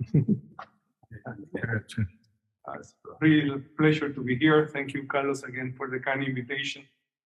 And thank you, the presenters, for sharing your thoughts and ideas with all of us in such a clear and insightful way. I have many comments, but I think that some of them actually connect with what I will be saying tomorrow. So if I catch myself suddenly going too long, maybe stop there, and then I'll continue that part tomorrow in my talk, probably. Right. I'll give you a few pointers, and maybe tomorrow I can develop, and then you can ask me tomorrow, and then we continue. Right? Okay. So I'm going to offer some thoughts and thinking in the order of the presentations. And although there were a number of connections, right, that it's not like they were completely separate. First, I wanted to mention that Professor Pineda-Madrid, she presents, the first sub-theme in her talk was about epistemological cracks, right? And I want to say, she referenced Walter Mignolo's work on decoloniality. But actually, the concept of the crack, the person who has been working with that most is the co-author, is Catherine Walsh. And she just published a book entitled Rising Up, Living on Re-Existences, Sowings, and Decolonial Cracks, right? And that's, absolutely her work around that. She's been working that for a number of years. And actually, Catherine is going to be visiting us at UConn in a couple of weeks to pass the information, just in case you want to come down, you'll be as welcome. And she's also, of the two, I think she's also, and probably Walter will agree with this too, that of the two, she has been the one really working more on the category of praxis. Right? As you were rightly saying, Mignolo highlights the relevance of thought, of thinking, of epistemology. And the person in the book who presses more on the question of praxis is her, and throughout her career, she's been the person working more with social movements, other educations, and so on.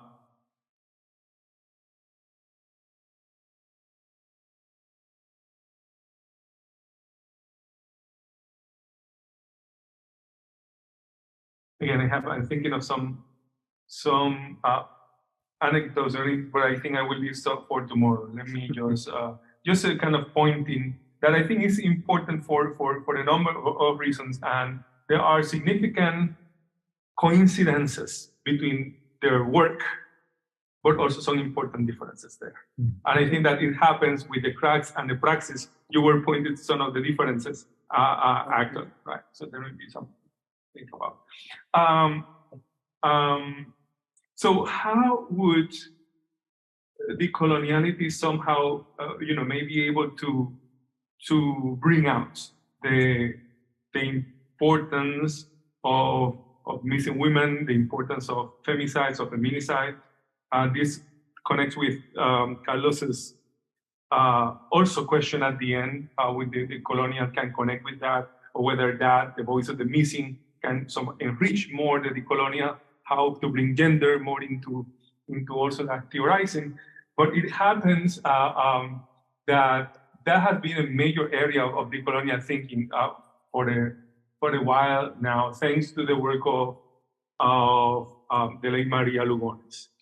Okay. And so Maria Lugones, in around 2004, 2005, began to develop an analysis of the modern colonial gender system and a call for engaging decolonial feminism.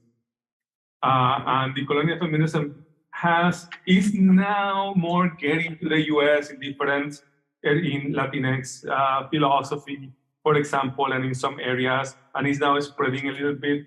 But among Black and indigenous women in Abya Yala, it hit a core, and they have been working on that very intensely for more than 10 years already. We have figures like Oshi Curiel, for example, Afro-Dominican, and also Yudelkis Espinosa Miñoso, also Afro-Dominican, and they have worked in Colombia and so on. And it happened, they were through a trajectory, they were coming out of it was a militant feminism, right, of working in social movements. And they were going through a process of disenchantment and separation from autonomous feminism in Latin America when they began to read Maria Lugones. And part of what Maria Lugones does is, on the one hand, is a critical take with intersectionality theory and bringing the colonial thought and some elements of intersectionality, but also doing an internal critique of intersectionality, because she had been working on questions about gender and the implications of oppressions since many years, even before adopting the terminology of coloniality and decoloniality. So she was already working that way within the women of color philosophical movement. And then what happens is that when she engages more seriously in the literature on coloniality and decoloniality, it helps her in a way maybe to do another qualitative jump in that internal critique and internal embracing. And that whole package, so rich, so exciting, is what gets to Abya Yala, gets to, and then it spreads like fire there, particularly among not the elite in academia and the nationalists and mainly mestiza feminism that we find in the established context, but among many Black indigenous women who were pushed down by that feminism. So then you have a very strong insurgent feminism and other kind of, and they adopted the terminology, and then decolonial feminism. There is a long anthology published maybe like almost 10 years ago, maybe, tejiendo, and is the notion of sewing, right? Tejiendo conocimientos and so on. And a more recent one, I had the privilege of co-editing it with Maria Lugones and Yudelkis Espinosa Miñoso. It came out in English a few months ago. It's entitled Decolonial Feminism in Abya Yala. Contributions and challenges. And what we did there was to basically, of the 12 contributions, 10 are translations of those very Black and indigenous women in Abya Yala who were publishing in Spanish, but because they were publishing in Spanish, they were not being heard in the US. And so now with this translation, part of the idea of bringing that literature to the not only here, but also in South Africa. And the collaboration started when Yudelkis Espinosa Miñoso had reached out to me about finding anti-colonial, decolonial feminists in South Africa, because I work in South Africa and thinking about the African context. And I was in the context of 2015, 2016, when there was a major student revolt. I was talking with Carlos before, but one of the issues was about the question of intersectionality and gender. And what happens with the category of intersectionality, or so one position goes, but actually I think we saw it there, is that it can be so many categories, right? It can be mobilized sometimes against its own, the very reason why it has shape and form. And it can be mobilized actually to disarticulate the articulate movements, right? And to support and create coalitions. Could be the opposite end. And so the movement was going through a whole, was having difficulties in actually creating a platform, and somehow the category destabilized the movement. It was a very strange process there, but I thought that the reflections by decolonial feminists could make a contribution in terms of how to think about gender and sexuality, and also the decolonial and the colonial condition together, implicitly, right?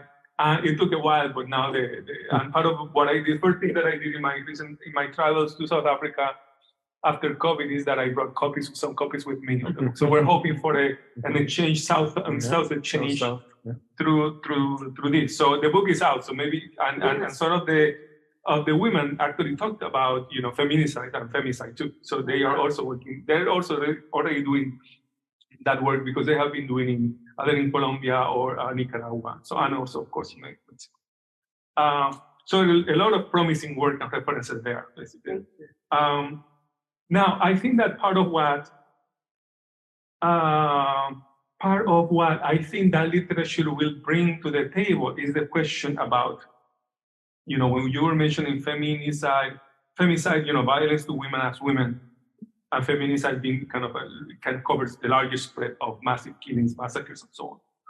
But I think that part of what the literature you may find, and then you can tell me if you agree or not when you go through that, is that they are challenging the category of gender, the very concept of gender, but by extension, the very notion of women. And so when you say violence to women as women, but then Lugone, for example, wants us to think about bodies of colonized people that were fundamentally, in order to be dehumanized, not gender, but put in the category below gender because they were not entirely human. Right? And so if there are forms of violence, and this is what the thesis of modernity coloniality says, that in modernity, Western modernity has naturalized and rationalized these kinds of fundamental harms and violences, brutal violences, to the point of, I would say, torture, like torturing violence, and has naturalized with respect to certain bodies that it ultimately positions below the very category of being human. And so the question is, how then, what are the, and particularly you were talking about indigenous women, for example, in the US, but also to go.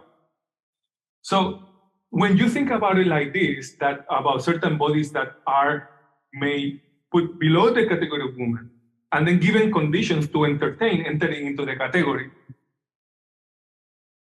and you see part of the very makeup of the colonial matrix of power, right? Because that's a fundamental part of that. Then the question about responding to violence, yes, is about these specific, bodies that are a bit there, but it cannot be disentangled from all the systemic forms of violence that lead to the massive disappearance and massive forced torture to both male and female, all kind of bodies. Right? It cannot be disentangled from the other one. And so it means also that a response I think from a decolonial feminist point of view, a response to the question of femicide and feminicide cannot be disentangled from the struggle for decolonization and for the ending of coloniality as we know it.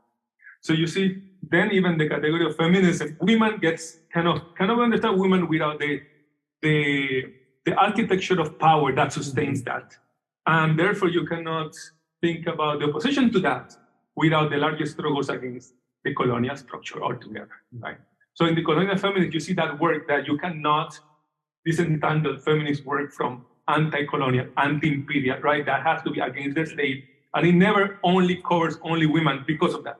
It covers also community and all the people that who are part of communities, and that includes all the different bodies that occupy. So, the colonial feminist, it calls attention to that a specificity of certain kind of bodies, but also to the connection to the larger array of violences, and sees itself as part of that larger struggle. I think this also points to, as a response to, or in conversation with Carlos at the end, because I think that part of that work of bringing gender intersectionality, that this is more or less the perspective, right, that has been going on. With regards to goodness, and I don't want to take lots, so maybe I can make one or two more points, and now connecting it to the second presenter, is Professor Keefe, right? Keefe-Perry, Professor Keefe-Perry. When I take 2 points, the point about goodness, about you ask how does decoloniality shapes our understanding of the common good, right? And I think that part of what I was describing in terms of this modernity being this logic power structure that naturalizes dehumanization in this way, that part of what it does is that makes goodness and the common impossible. The common become fundamentally impossible. Right? So if we understand, one said common good, but the problem is that in modernity, the very category of the common has been compromised because we cannot come together. So I wonder if in those conditions, the good could be the restoration of the bonds of sociality and community, right? And I think that, Frantz Fanon talked about, at the end of Black Skin, White Mass, of building the world of you, building the world, which is restoring the set of interpersonal relationships that have been made impossible by this whole system. And I wonder if that it can be called goodness itself. So it does, if so, then decoloniality, decolonization will be a goodness, a search for goodness, right? Against the perpetration against a major catastrophe that has turned everything, has changed, have mutated interpersonal relations, the extent to which subjects are made to hate each other and hate themselves, right? Be at war with each other and be at war with them. And of course, in that kind of world, there are all kinds of genocides. I mean, all violence runs rampant.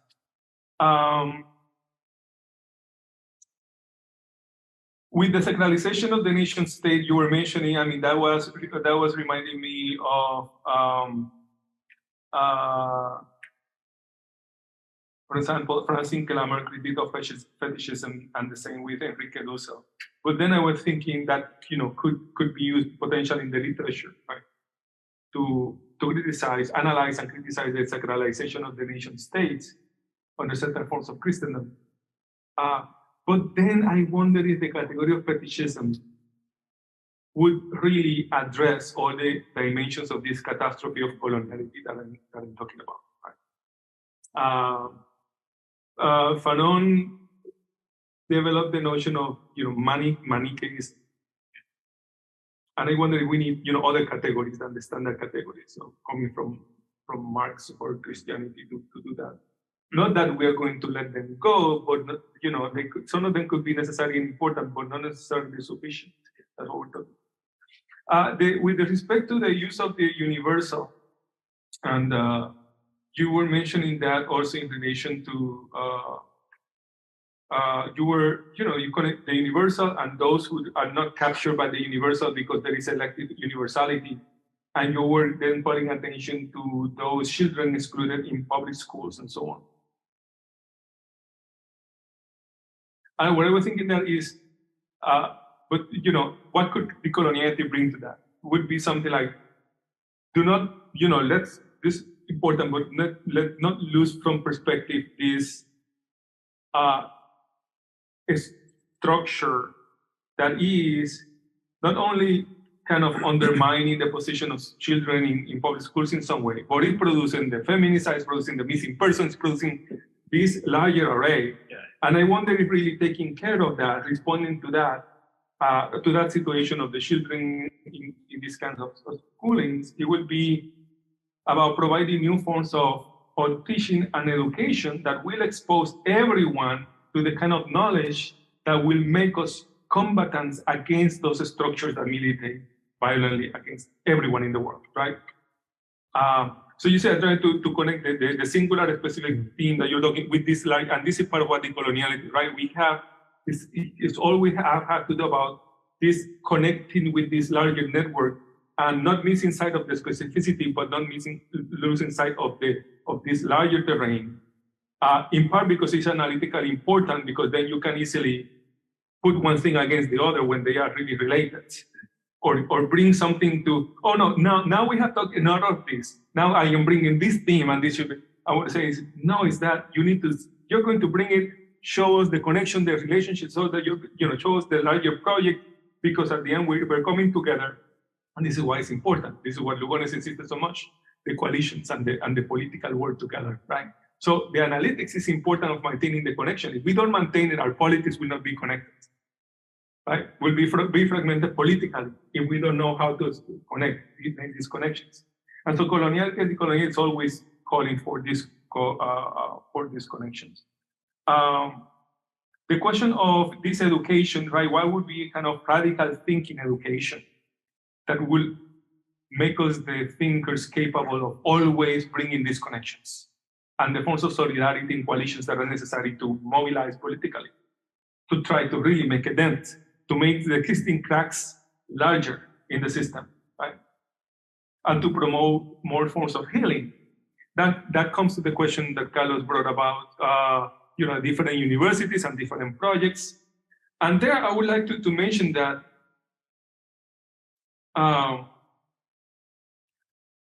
there is a project inside the US university, one of the innovation of the US university, that sometimes remains invisible, typically from outside the US, some from inside too, but from outside. Because the main reference for the university, particularly in Latin America, were European, because that was the model that was imported to the region. But in the US, something important happened during the late 60s and early 70s, which led to the formation of so-called ethnic studies and Black studies and so on and so forth. And those forms of academic sites emerged because of student strikes.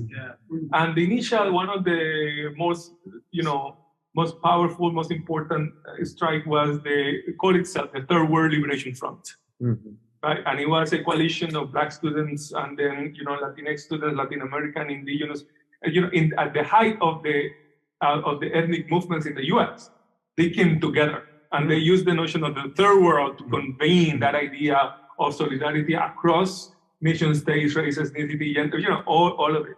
And that gave birth. So I think that, yes, there are the model of the indigenous universities, these universities in rural communities elsewhere, but there are some spaces that have emerged in urban environment, and in this case, even inside. So the traces and not only the traces, the remnants, the lines, they are around here. They are. But I think that it's even necessary to go further than what has become ethnic studies in the academy, in Black studies. And that's where we need to go. Yes, connect with those other projects that are producing insurgent knowledges across the world, not only in Avellala, but across the global South, but also going beyond that too. Because, for example, and I'll finish with this, I think that one of the, going from, let me see how I put it here. And this is also going from beyond the notion of the organic intellectual. Yeah, of course. But think about going, recognize something like ethnic studies, being grounded on student activism and third world liberation politics. But this means also connecting with that, and through that, potentially rethink theology from that point of view, and theology as a discipline, as a site of knowledge in the academy.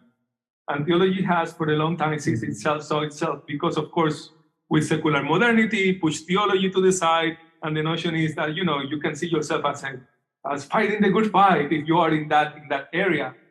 But in truth, the more threatening knowledge has been that kind of knowledge. You've seen what happened in Arizona, the criminalization basically of ethnic studies and so on and so forth. So I think that can lead to rethink the position of theology and the possibilities of theology to go beyond the modern colonial university or the modern colonial theological seminary. But then going also beyond ethnic studies too, because ethnic studies also, that was a compromise term from the beginning. Ethnic studies, the students actually, they were calling for something way beyond ethnic studies. They were calling they called it a third world college. That is what they want. But the university will not give them that, you can imagine. They negotiated with ethnic studies because the university could have its own understanding of what that is. Ethnicity is we're not talking about race to begin with. And then it's a study. So what is wrong with a study? We welcome them into the Historia Humanitatis, right? But they were defined in the very structure of Historia Humanitatis. But if you bless them, if you put this name, here it is, we are endowed your name ethnic studies, you're controlling already from the beginning the project, right? And here's your budget. Then, of course. I mean, already with that concession, there's so many, because you are a junior area in a place where the real places where you build knowledge are the disciplines, right? Not these spaces. But then even beyond that, what you cannot do, right? But what you cannot do, sometimes I think scholars in ethnic studies like myself who have come through and taught there for a long period of my life, we have seen how even we from the inside have bought into or have integrated our thinking into the ethnic and the studies. And I think what decolonial thought does is a challenge to that. But right now, and this is what I'm going to be talking tomorrow, I think that we need to go beyond even the category of decolonial thought and make sure that we bring out what, in conversation with Fanon and with the Fanon Foundation, I've been referring to in my work as combative decoloniality.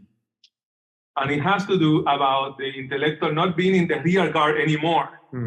It's not a question of being in the front or the back, but being a co-combatant in a struggle. And that's something slightly different. So I'll leave it there. Oh, wow. Thank you. The actual presentation. No, you can stay here. Yeah, and then Callid and Nancy, please come here, and then Callid. All right, I can Change, move up. Yeah. I'll move down. Please, Nancy, come first. So thank you so much, Nelson, for that wonderful response, and as well to all of our panelists for their deeply thoughtful presentations. I thought I would center some final comments about what all this might mean for theology. And I think there are some very rich theological categories, theological conversations that kind of came through throughout these various presentations. Nancy began with a very pressing question of, does decoloniality give a proper visualization to suffering? And if so, how? And especially considering how this might bear upon different types of bodies. As the Christian tradition, I think, is deeply centered on embodiment. And I think Nancy's questions have a lot to do with how we might conceptualize Christology, especially considering, as Carlos mentioned, kind of this conference theme working out of this deep tradition in political theology that very much kind of has its emergences in thinking about suffering and the cross. I thought it was interesting, the aesthetics that Nancy pulled in at the beginning, or sorry, toward the end of your presentation, in regards to how these visualizations of the cross and also like the exodus in the public sphere kind of work in this like resistance manner.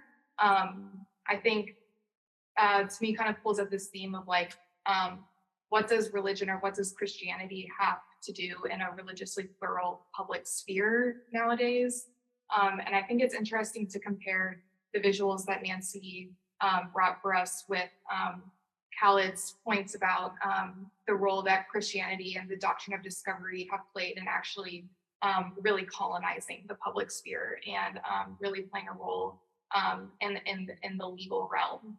So we can see kind of like this duality with Nancy and Callid's points about what religion might be doing in the public sphere, which I think has consequences for how we think about public theology. I think Callid's presentation really pulls at common goods ethics, maybe questions a lot for social ethicists who work a lot with the Catholic social teaching tradition. How do we know the good? And how do we define that when we know that we can't really escape this colonial environment in which we are situated? How can we name that the common good for whom? Important questions for social ethicists.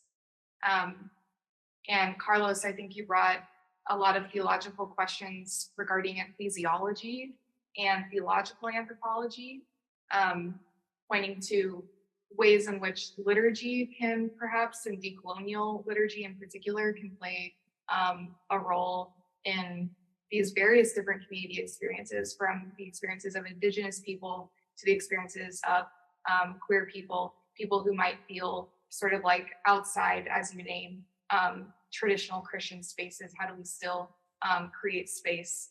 And what does church as a category mean in that particular environment? Also pointing to how decoloniality presents this new vision of anthropology as more relational and interdependent, and the role that that might play in our theological frameworks.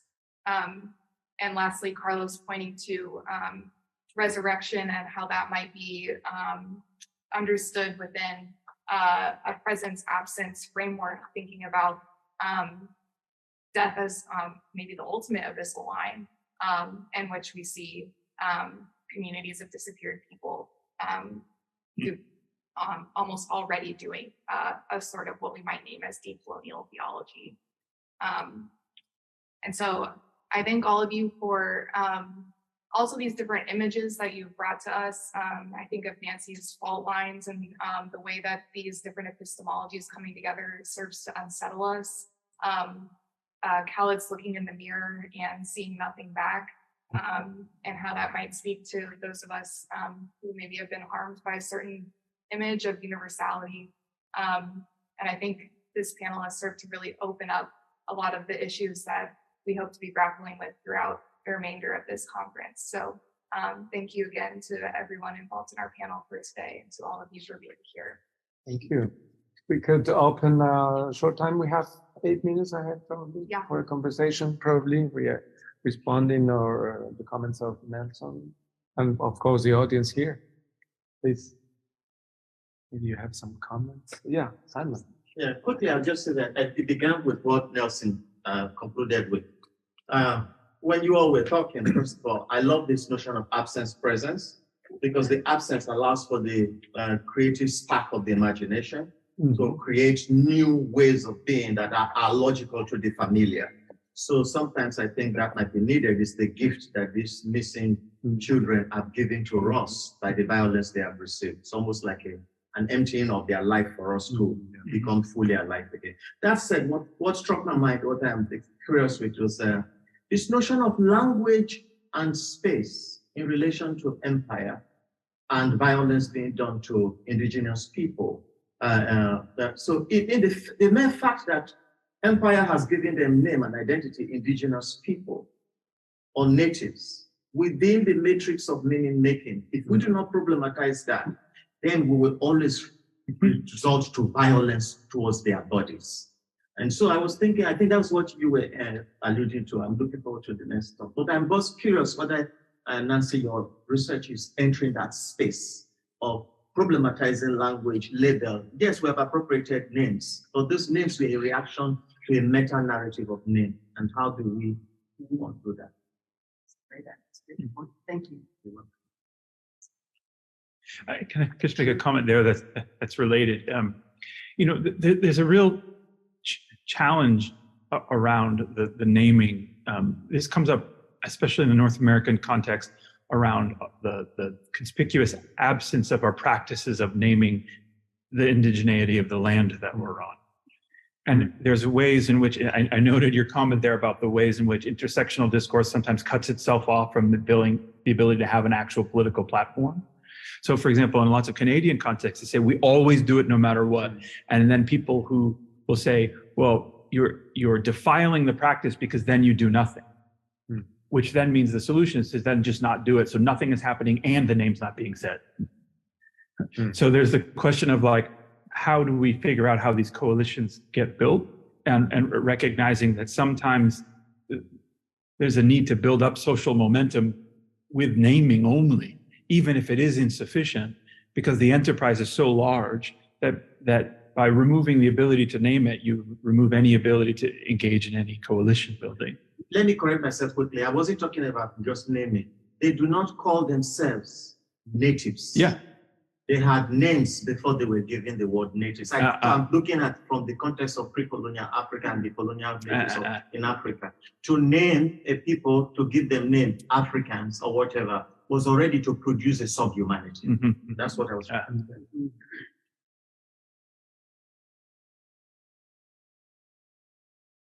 More comments or questions about what have been raised? Martin, and then please. So this is a general question. I think it was brought somehow by what said.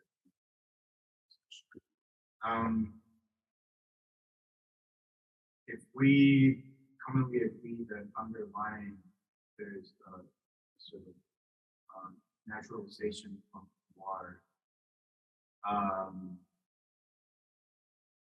related to colonialism, and where we're trying to walk away from or take the best out of, keep going. What is your take on violence. And specifically, how do you get out of a war without war? And it comes to my head as the word called cost, like the word cost.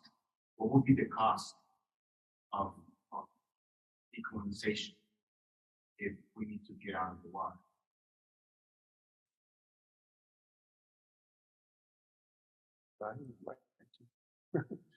Respond? Or some other a set of questions, probably some other one, please. Okay. I think also thank you everyone so much.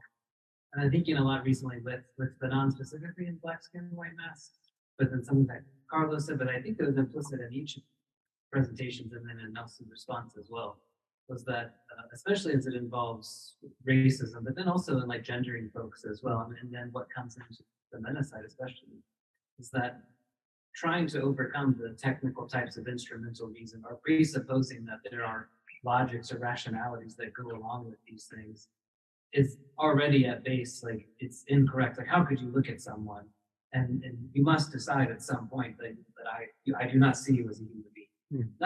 Nothing rational is happening. There's something else is happening. And Fanon has this term about the paralogical, about going through a short circuit essentially that happened inside of symbols and dreams, and how neither of his responses were good enough, that it could neither be, he could not respond rationally or he could not rage, effectively against them. So I wonder where that comes in, like what is there redeemable about logics, if anything at all, and how that can help us, pathologization can help us think about it as well.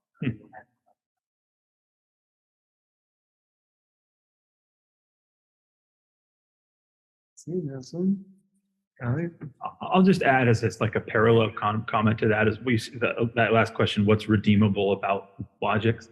One of my most significant mentors is a feminist theologian, Melanie Duguid-May, and she made me wrestle towards the end of my study with her about the fact that the fundamental systematic theological categories that are assigned to doctrine need not be the fundamental theological categories of Christian thought. She goes, but it's almost impossible to think yourself outside of Christology, theology proper, ecclesiology, because we don't know how to think outside of those categories. She says, but those fundamental categories are not fundamental. And so, this is fundamentally the question of colonization, is like, what does it look like to redeem those logics? Well, by what logic do we feel like they need to be redeemed? Why is redemption a category worth wrestling with? Right? Maybe it should be having a full belly. So how do we full belly those logics? Well, the question starts falling apart when we start to stop using the tools of power. So I think there's a real problem there that's been part of the decolonial project for a long time, but oftentimes it then needs to turn to narrative or to aesthetics or to some other metric rather than rationality.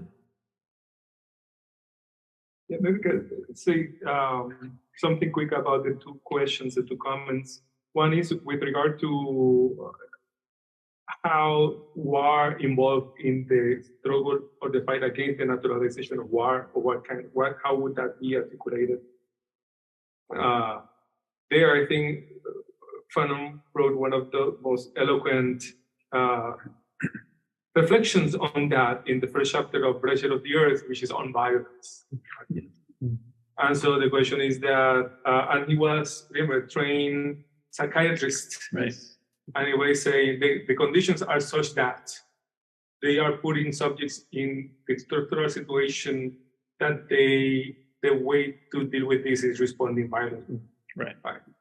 But it's important not to be stuck in the moment of violence. It has to be a mutation of that into something that it has to do with the good, right? Yeah, if there is a violence, the end is the possibility of building the world of you. So it's something else. And so he did believe, he was a member of the Algerian Liberation Front. Yes. So there's no question. He doesn't. And but like that, when you talk about, even the strike, the student strike, taking a building, right? doing what they were doing. For some people, it's doing violence and damage to property, right? All of these are forms of violence. And Fanon was saying is, no, not only they are forced to do that, but in that process that they are forced to do, they can reconstitute different bonds of subjectivity and interpersonality. Right? The point about then, this actually has to do with the other question, I think, because the question about somehow this dehumanization goes beyond reason and what rationality kind of sets up. And so the question is, yes, you seem to be always outside reason. You cannot use reason or unreason to deal with this structure.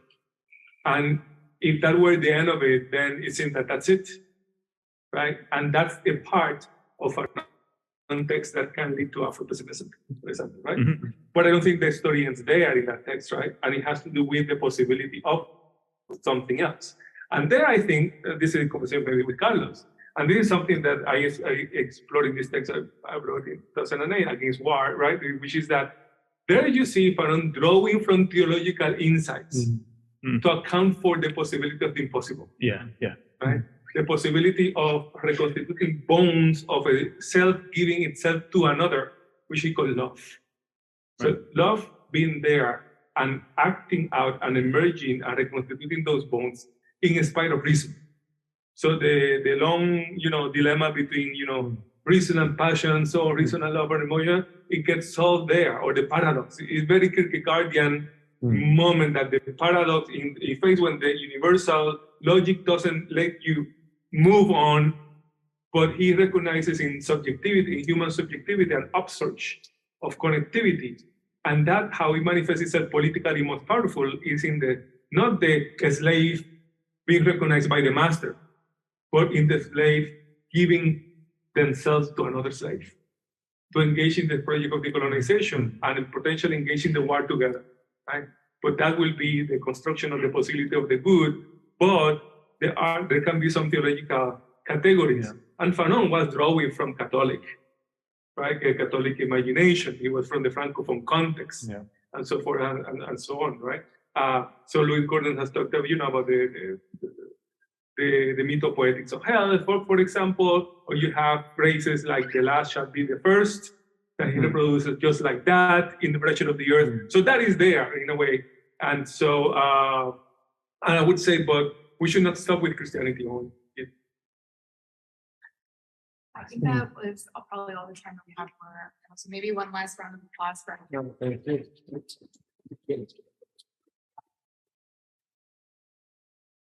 So there is an event this evening, please, about the commemoration of the Chile coup d'etat in Chile. Could you say something about that for the audience here? It's at 6 p.m., I guess. It's at 5:30. So in 1 hour. And at the STM. Hall 100, which is in the campus in front of this one across the street. And we will be commemorating the Golpe de Estado in Chile 50 years ago. It's organized by the Chilean community here in DC. There will be some singing. We're gonna sing some beautiful pieces by Victor Jara, and there will be some talking too from people that lived it and reflected on the influence of the United States in the. And some food, yes. Yes. Thank you again, and see you tomorrow also. We continue a second Conversatorio at 9 o'clock, not here, but at the STM, at the library of the School of Theology and Ministry, located across in Commonwealth Avenue, right? STM. Thank you so much, and once again, welcome, Nelson. Thank you.